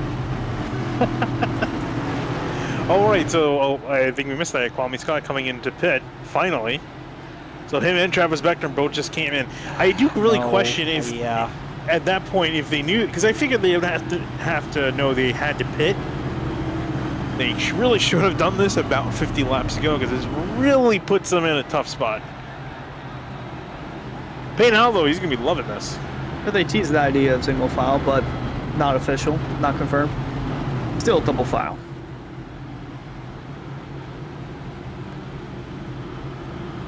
Wow. How about Nick Silver? He's been involved in quite some carnage throughout this race, and he's up in second. Yeah, Nick Silver, man, he's in a good spot. Blaze McKinney dropped to the back not that long ago, and here he is sitting third. Some of the more recent pit stops have cleared some things out. We get the one to green. Douglas Goodwin in fifth place. Yeah, he was I wouldn't say sandbagging, but he was dirt tracking it on the bottom, trying to avoid that last yellow. Went through a bumper tip. 45 laps would be about 15 minutes if it was green to the end. We've had a longest run of about 20 laps. Let's do it again. Peyton Howell, Nick Silver on the front row. Green flag. Howell and McKinney getting a great restart on the inside lane. Oh, Nick Silver, Cabot, not no so way. much. I cannot believe Cabot just didn't wipe out half the field there. He threw that thing in there so deep. There he is. Trying to make up the spots, 3 wide with Garrett Grant and the 41 of Tyler Nichols. Nichols goes up high. Cabot will try to sail on through. He'll get past both of them. Berger in the 77 blinking in and out there. Meanwhile, Newbigging trying to steer clear of Jonathan Oates, but he'll look to the inside. Meanwhile, Curran, strong run on the outside. Jake Nichols not too far behind as well. Still 3 wide here for about 6th spot. Contact out of 4. Surprised that Newbigin didn't get turned around there with the contact with 24 McLaren, and will still get ahead of him. The 19 Cardullo, he gets sideways, going to save it down on the bottom, still loose, saves it in turn 3. Took him the whole straightaway, but he kept it straight, and he lost a lot of spots. Whoa! Tried 4 wide, they got it singled back out. There's the 28 back here. Fresh tires on the car. A lot of cars to pass here in the next few minutes. I wouldn't be too surprised if we get a caution. Got a lot of quick drivers in the back with fresh tires, and they want to make up position because they do not have a lot of laps left in this race. And I'm looking at the... Whoa. There's someone lock up Adam Cabot. No, it was Morton that locked up almost took over 2 or Greg Mitchell. Sorry, the 19 of Cardullo locked up and almost took over Greg Mitchell. A lot happening here. Meanwhile, the front 2 have pulled out to about 8 car lengths over the rest of the field, and Payne Howell, Blaze McKinney. Meanwhile, Landon Cardullo, the 19, still trying to gather everything back on the bottom, trying to make up the positions that he lost. In turn 3. They're ordering out a little bit now, but this is when people start getting more comfortable throttling back up. And this mess is still yet to clear. Connor Horn at the back of this P10, chasing Seth Knoll, Matthew Morton, and Nichols. I don't think anyone's really comfortable. I don't think that's the best way to phrase this. There anyone back in the midfield, they're all fighting hard. Caution. Emerson Hardin's around, and the caution will fly once more. Oh, he gets clipped by... That's All the right. item. Oh. This was early.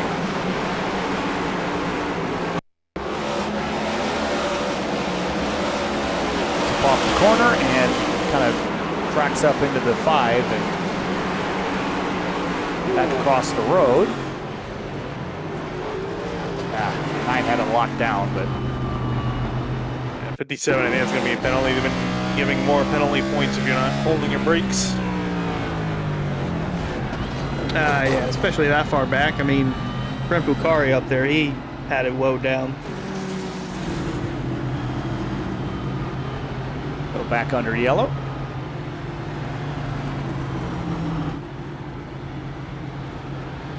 So we're working about, what are we looking at, about 35 laps to go. Next time by, Peyton Howell, Blaze McKinney, Jonathan Oates, your top 3. And your pick is 8th, mine is 10th. Where is Hunter's? Who? I keep forgetting who Hunter picked. Matheson. Yep. Matheson 12. is 12. I like the order. Well, I like 35 more laps. We're only leading by 8 points because I have picked that driver the last couple of times. So technically he's my pick that you just got to pick this week. I don't think that's how that works. I should get at least half points. I think that's fair. I don't think that's fair at all. I didn't mean a recount. Well, technically, I picked the winner of the truck race after the race was over, so that means they're my pick now.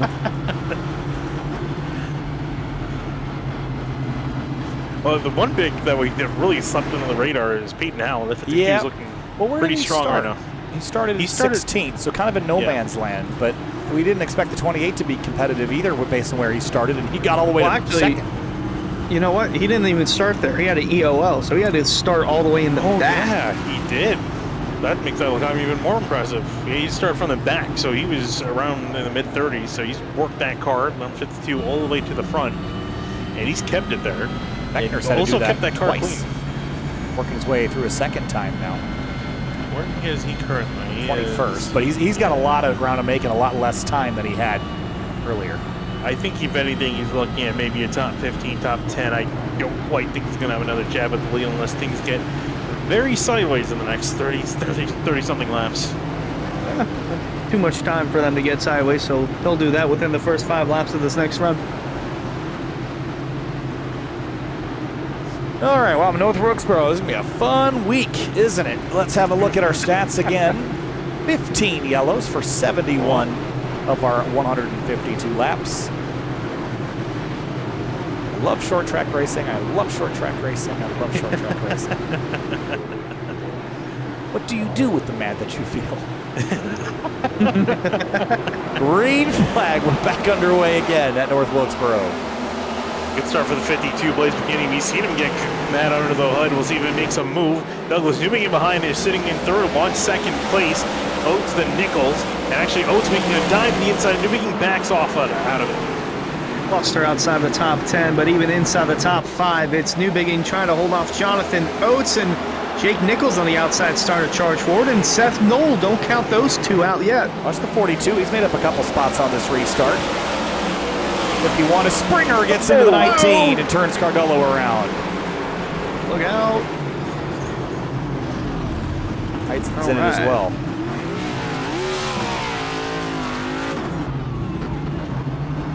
Breeded a lot of cautions here tonight.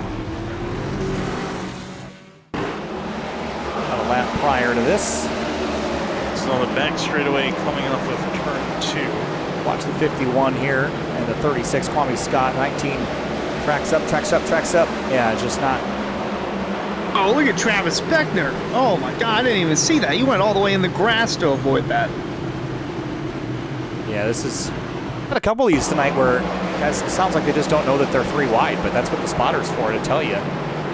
Got to leave 3 car widths worth of space, and right here, right when he, I mean, look at where he is on the racetrack. Yeah, there's no other room for the 51 and 36 to go. Yeah, you mentioned the 28. Watch Beckner here. He actually ended up hitting the wall in the middle. He hit the wall right there. He had so much speed going in, couldn't slow it down. But better than the opposite and getting involved and getting more damage. And incident points getting handed out like candy tonight. Oh yeah, there's going to be a long list of EOLs. They said they were going to do single file restarts, but next week will probably just end up being that anyway from all the EOLs. Yeah, but the race starts, it's going to be a long train of cars. I think my only thing is, like, if you penalize everybody, you're not really penalizing anybody. You know what I mean? Like, and it's tricky because it's not necessarily like once everyone is penalized, nobody will be. Well, it's one of those things. It's like no one is causing multiple incidents, but there are definitely cars that are involved in more than one incident. And I kind of look at it a lot like the iRacing safety rating system, where it's not your fault all the time, but it is interesting that certain drivers keep ending up in bad situations. You have to wonder that if there's more that they could be doing to drive defensively. Yeah, it's always, you see those posts on Reddit where it's like, oh, I keep getting involved in wrecks, everyone keeps wrecking me. It's like, well yes you're in the middle of those wrecks as well. A common denominator. Yeah. We've even seen the same thing in Grid Life Touring Cup, where there are drivers that are problem drivers, and then there are ones that never really seem to be at fault for anything, but they just keep ending up in bad situations. And it's like, man, do something different. I mean,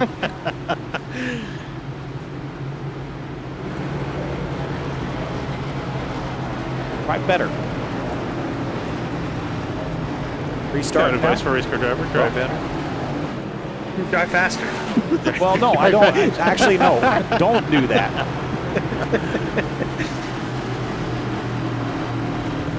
I think NASA's actual slogan is "Drive Harder."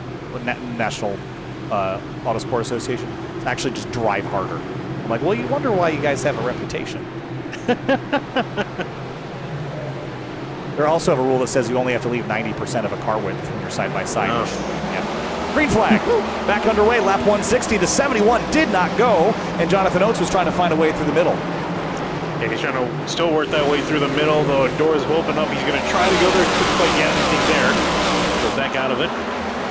And meanwhile, Jake Nichols in behind. He's working, trying to see if he can get to the outside for second place. Now that he's got some tires to work with, can he make anything happen in these closing laps? Well, he's up to third right now. And that slip up. Here comes Seth Knoll. yeah, Knoll looking to the outside, looking for his 5th win of the season as they're 3 wide behind. Connor Horn on the outside, Matheson in the middle, Silver on the inside. Seth Knoll making progress here right behind his teammate. Wow, the 42 didn't have a lot of space to the right of the 54 Matheson, but he made it work. Now Curhan and Kwame Scott are side-by-side spin. Greg Mitchell out of turn 2. He straightens it out, but back into traffic. Gets clobbered, and there we go. Oh, what? iRacing sleeping. There's a car upside down. There's the caution. I was anticipating it. It's only a matter of time. Wow, that took way longer than it should have for that caution to fly. The 2, they get all tangled up here, and then how's the 19? He just locks it up, and then just gets whoop. And wow, he just grip rolled. Yeah, this stock work.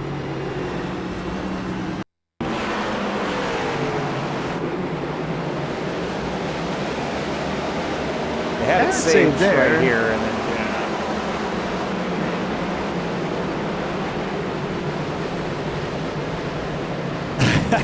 Pratt Slaughter said roof flap didn't deploy. I don't know if it was the roof fraps, the roof fraps. Fraps recording software? I have a license to fraps, by the way. I haven't used it or had it installed. Actually, it might be installed. It is not Registered Hypercam 2. Oh man! Every NR 2003 crash compilation that I watched in 2011. Where did the years go? Right? Oh, Bandicam, yeah. Oh Who my still God. uses Bandicam? I mean, people that don't know OBS Bandicam exists. still exists. Yeah, that's the thing. Like I always see people like when they record stuff on their computer, they're recording with their phone. There's so much free recording software, and it requires a couple clicks of a button. My favorite thing is I was 12 once. I used to record my computer screen through my phone. my favorite thing is when you'd use fraps, it would like halve your frame rate. Oh, So yeah. you have to have a computer that could like run double the graphic settings that you actually wanted to capture. It was Fraps, more like craps, because your quality's bad. it was like $35 back in 2011 or whenever I bought it. That's a lot. It was. And I'm sure OBS existed back then. Did it? Back then? It wasn't that. Let's check. Oh, survey says 2012. Okay, well, wasn't far off.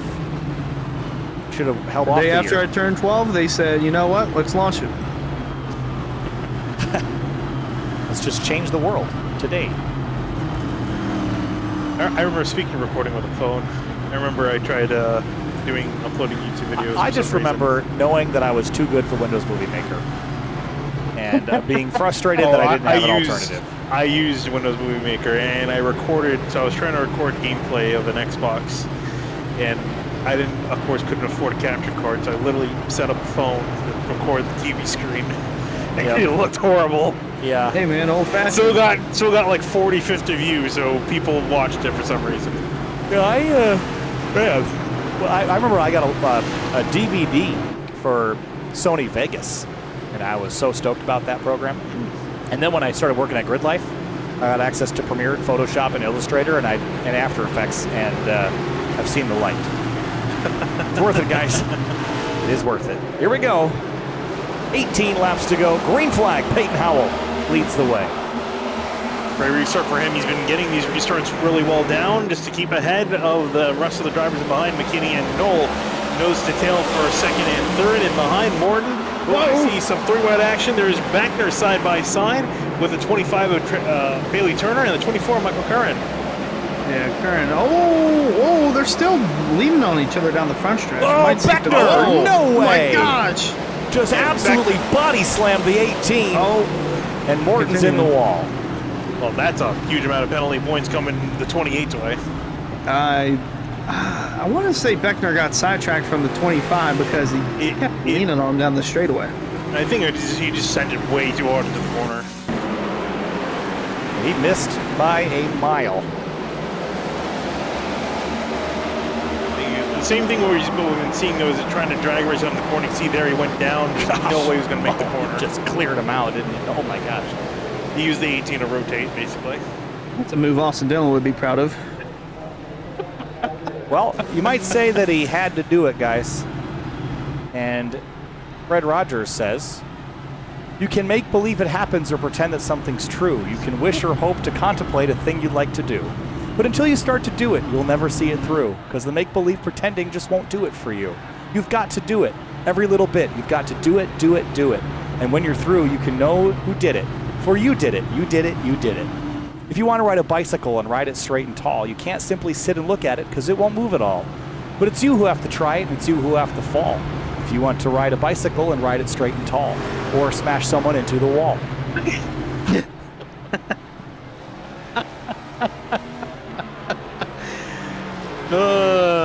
If you want to read a reading book and find the real words too, you can't simply sit and ask the words to read themselves to you.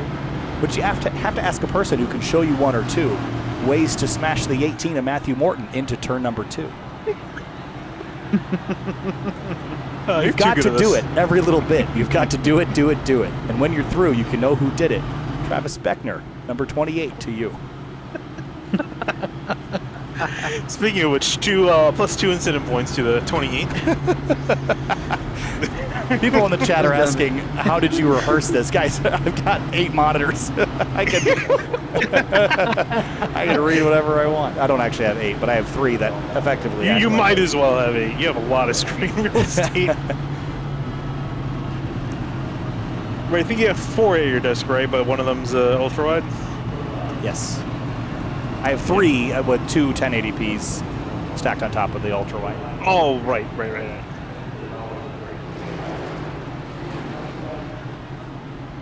How many screens? Basic Cal for you. How many screens do I have? Yes. You technically have 6 in your whole setup. Oh boy. Well, we're going to be 12 laps to go here. I just found a website called neighborhoodarchive.com, and you can find all the songs. Really? Like recordings of them, or is it? No, they're the lyrics. I have a song from Matthew Morton. Where did you go? Where did you go tomorrow? Tomorrow, why did you go away? Please hurry back tomorrow. You'll soon be today. He's back in 25th. For those that are wondering. All right, we're going to restart this time through. 11 laps to go this time. Peyton Howell and McKinney on the front row like before, but it is a solar flare row 2 with Jake Nichols and Seth Knoll. Green flag, we're back underway at North Wilkesboro. Just over 10 laps left. And Howell's just hoping that no one else gets into him. Meanwhile, McKinney hard into turn 1, almost hits a 73. Nichols is trying to fight on the outside. Seth Knoll in behind. Still side by side, Oates to the inside of Douglas Newbigging, and Beckner out there 3 wide, almost 3 wide for a second. Now look at Beckner trying to get around. Look at how high he enters in the turn. Ryan, the tire tracks of Jake Matheson, also trying to work his way through the 71 of Douglas Newbigging and the 45 of Jonathan Oates. Oh, Oates sent it down there into turn 3 to try to get overlap on the 1, and he's going to get it out of turn 4. He just has to keep it here. It's going to be tough, though, and he tried to close off Matheson as well, but Jake said no thanks. Yeah, Matheson's forcing his way up there. He's not, we talk about give and take. All that's gone. It's all take at the moment. Under 10 laps to go. Matheson trying to keep that car inside the top 5. See the 45 machine still working to the inside, but the run off the corner goes to the 54 Matheson. Still working the high line. Beckner really setting it in behind him, almost getting into it. Oh, gets sideways. Saves it for a second, though. Connor Horn's going to take advantage and go to his inside. Horn's going really deep into 3 just to clear the 28. He did, but leaves him vulnerable to the 25 of Bailey Turner. That's a teammate to his inside. Trouble back. Drew Jewett spins, and the bumper panel flies 50 feet in the air. The caution's back out. Oh, there's the bumper who it belongs to.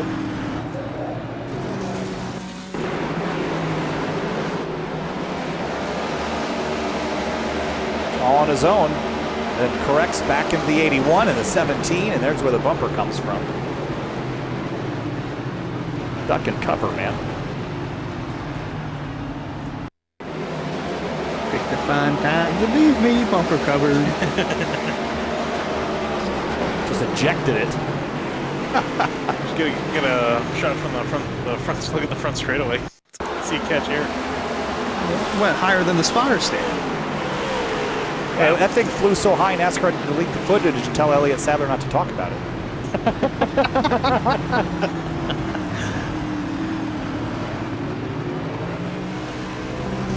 They couldn't do that to Kyle Sieg this past Saturday because it's 2024. There's cell phones everywhere that have cameras on it. Hard to erase all that footage from every camera in sight. Flew so high that government needed to declassify it. Corey LaJoy, not so much. Well, Corey's penny stack is almost as high as that. Stacking pennies or flipping them? Well, he's equally bad at both. But anyway. So I was just going through the chat. We get a list from the admins, who gets the penalties and who's been the bad boys, who gets the penalty points. There've been 31 incident points handed out this race. So, oof. A lot of naughty boys heading into Darlington. Almost half the field getting paired. Yeah.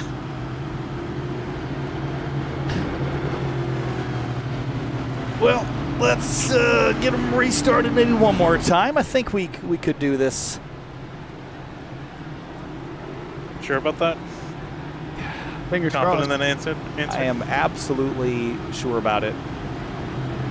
I am as sure about this as Eldon Sawyer is about the quality of Cup Series racing right now. And I do say I like what we're seeing. I see nothing wrong. Don't see a lot right either, but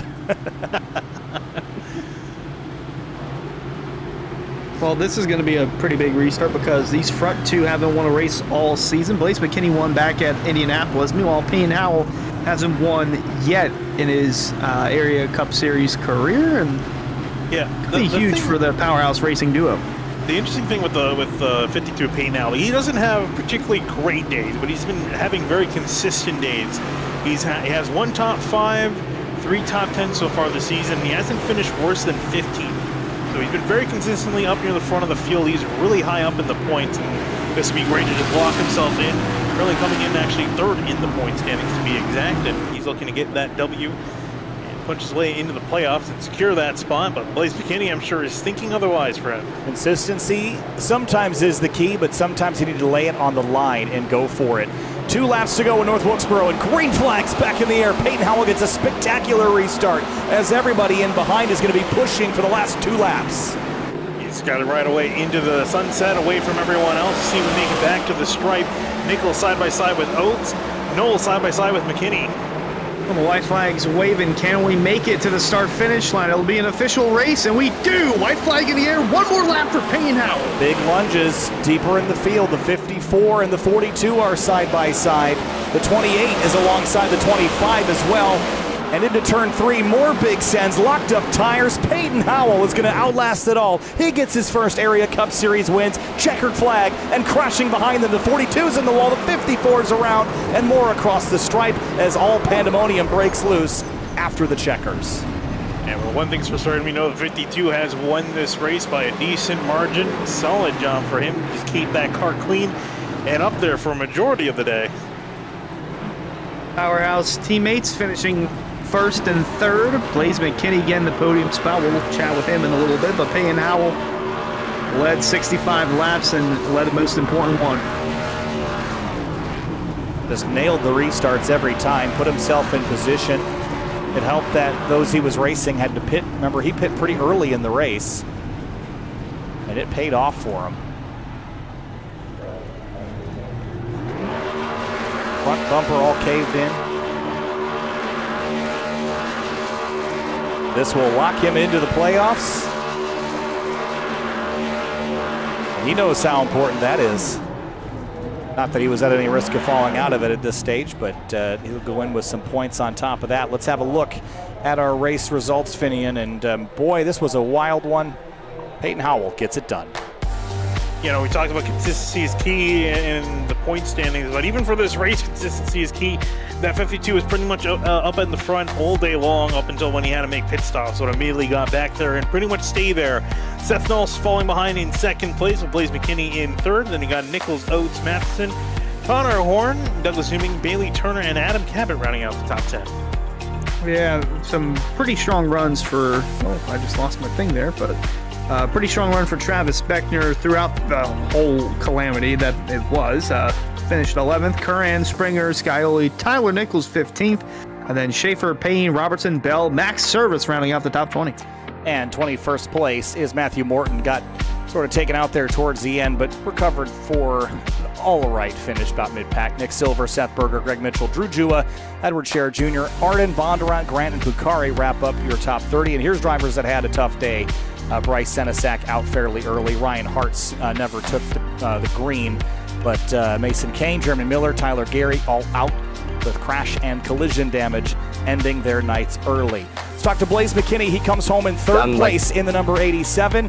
And boy, it was rough and tumble out there, man. It was a messy one. But you started this race in 7th place, went as far down as 36th, and rebounded to 3rd. Your thoughts on tonight's race? Yeah, it was a roller coaster of a race for sure. I mean, started off the race great, started moving up, just made a mistake there early, dropped back, and then once I was back there, it's so hard to avoid all those accidents and everything. Everybody's just so packed together, but proud of the effort. It was so much fun coming back up through the field a couple times. I feel like at this point I might have won the most passes of the race award, but yeah, it was a lot of fun. Really proud of Peyton. He ran a great race. I'm really proud of him for Powerhouse Racing and everything. It's just so cool. Yeah, tonight a lot of yellows here. It seemed like that put a lot of importance on the restarts late. Did you need more laps, you think, to get a chance to get by Seth and Peyton there, or were you more comfortable on the restarts and trying to get a jump? I think definitely I needed more green flag laps, because once we got settled in right there running, I think I was starting to kind of get in a groove, and once I got in a rhythm, I was feeling better. But just all those restarts, you kind of get knocked out of your rhythm, and it's so hard to get back into it. But yeah, I think just more laps there. If we didn't have so many yellows, I think we would have had a good shot at it. But overall, happy with third. Well, it'll be P3 for Blaze McKinney tonight in the number 87. Blaze, congrats. We'll see you next time.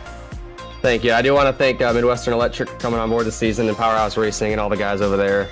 It's a lot of fun racing with them again. Thanks to them. All right, Blaze. Thanks. Appreciate you taking the time to talk to us, and good luck. Thank you. All right, so I was Seth Knoll, who so far this year has finished no worse than 12th place. And Seth, tonight you're going to continue a streak of top 2 finishes. First at your last 2 events at Dover and Sonoma, and a second place tonight.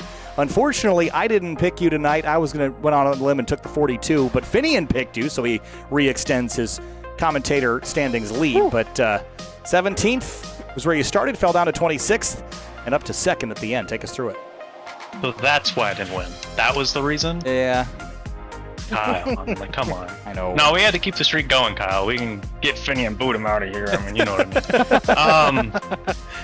Yeah, I mean, just a crap race all around. That was garbage from the driver's perspective. I'm sure it was garbage from the broadcaster's perspective as well. But we managed a P2, I guess. Good points tonight for the team and us as well. I think Powerhouse is able to get us on team points tonight, so we were able to hold close. But, I mean, with how crap the race was, and we still got a 2nd, a 4th, we'll take it. Well, we had some fun up here despite the tough night out there on the racetrack. I just have one more question for you. What do you do with the mad that you feel? I don't know. Okay, fair enough. Stuff it down. All right, I do got to shout out Douglas Newbinging. I said that if I got in the booth tonight, I'd shout him out. We used the McDonald's app tonight. Thank you, Douglas, for saving me money tonight. I appreciate that. But yeah. All right, Seth. Good finish. You'll get the context later, I'm sure. Have a good night, and we'll see you next time. I appreciate you, boys.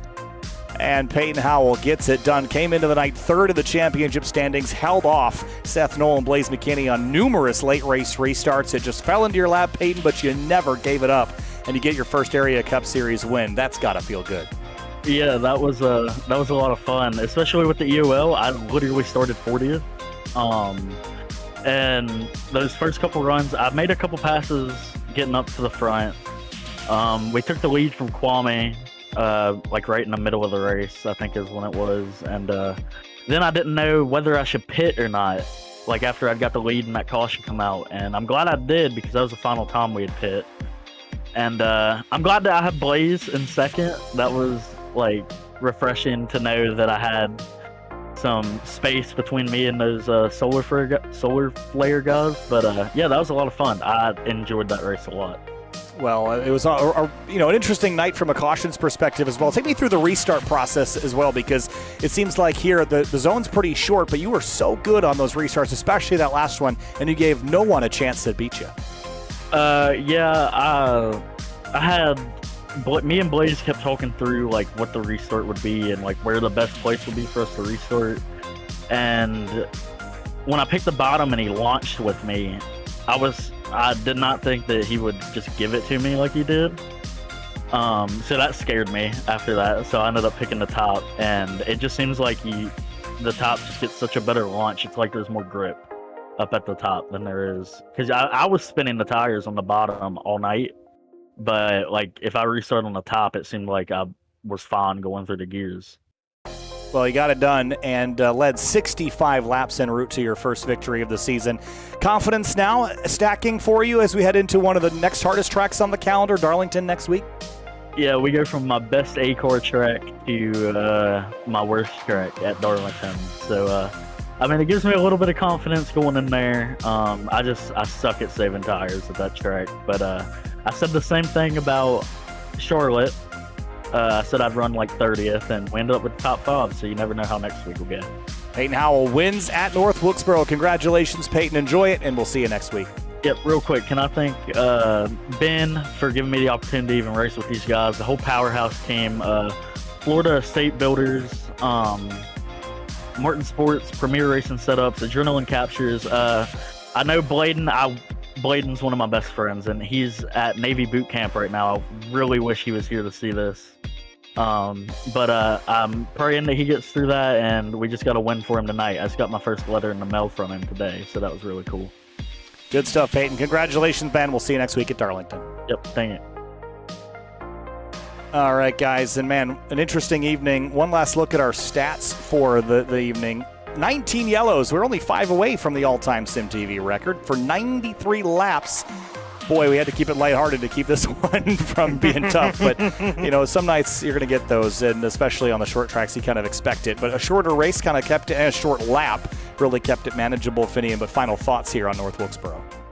Yeah, a bit of a mess, but the couple green flag laps we got racing was very entertaining. We saw some great action, some great side-by-side action when they weren't completely running into one another. But some great racing overall. I'm sure for a lot of these drivers, they're happy to be leaving here. But for a majority of them, they still got 2 more nights of racing left, both Tuesday night and Thursday night with the Pro Series car and the Truck Series.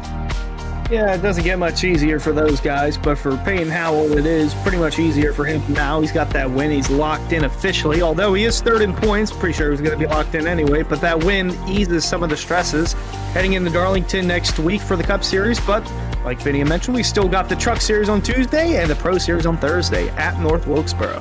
Well, it has been an interesting evening for sure, and the kind words of Mr. Rogers helping us push along through it tonight. We'll see you tomorrow night for the Truck Series right here from North Wilkesboro. From Kyle Heyer and Hunter Sleppy to Finian DeCuna, we wish you the best. We'll see you next time.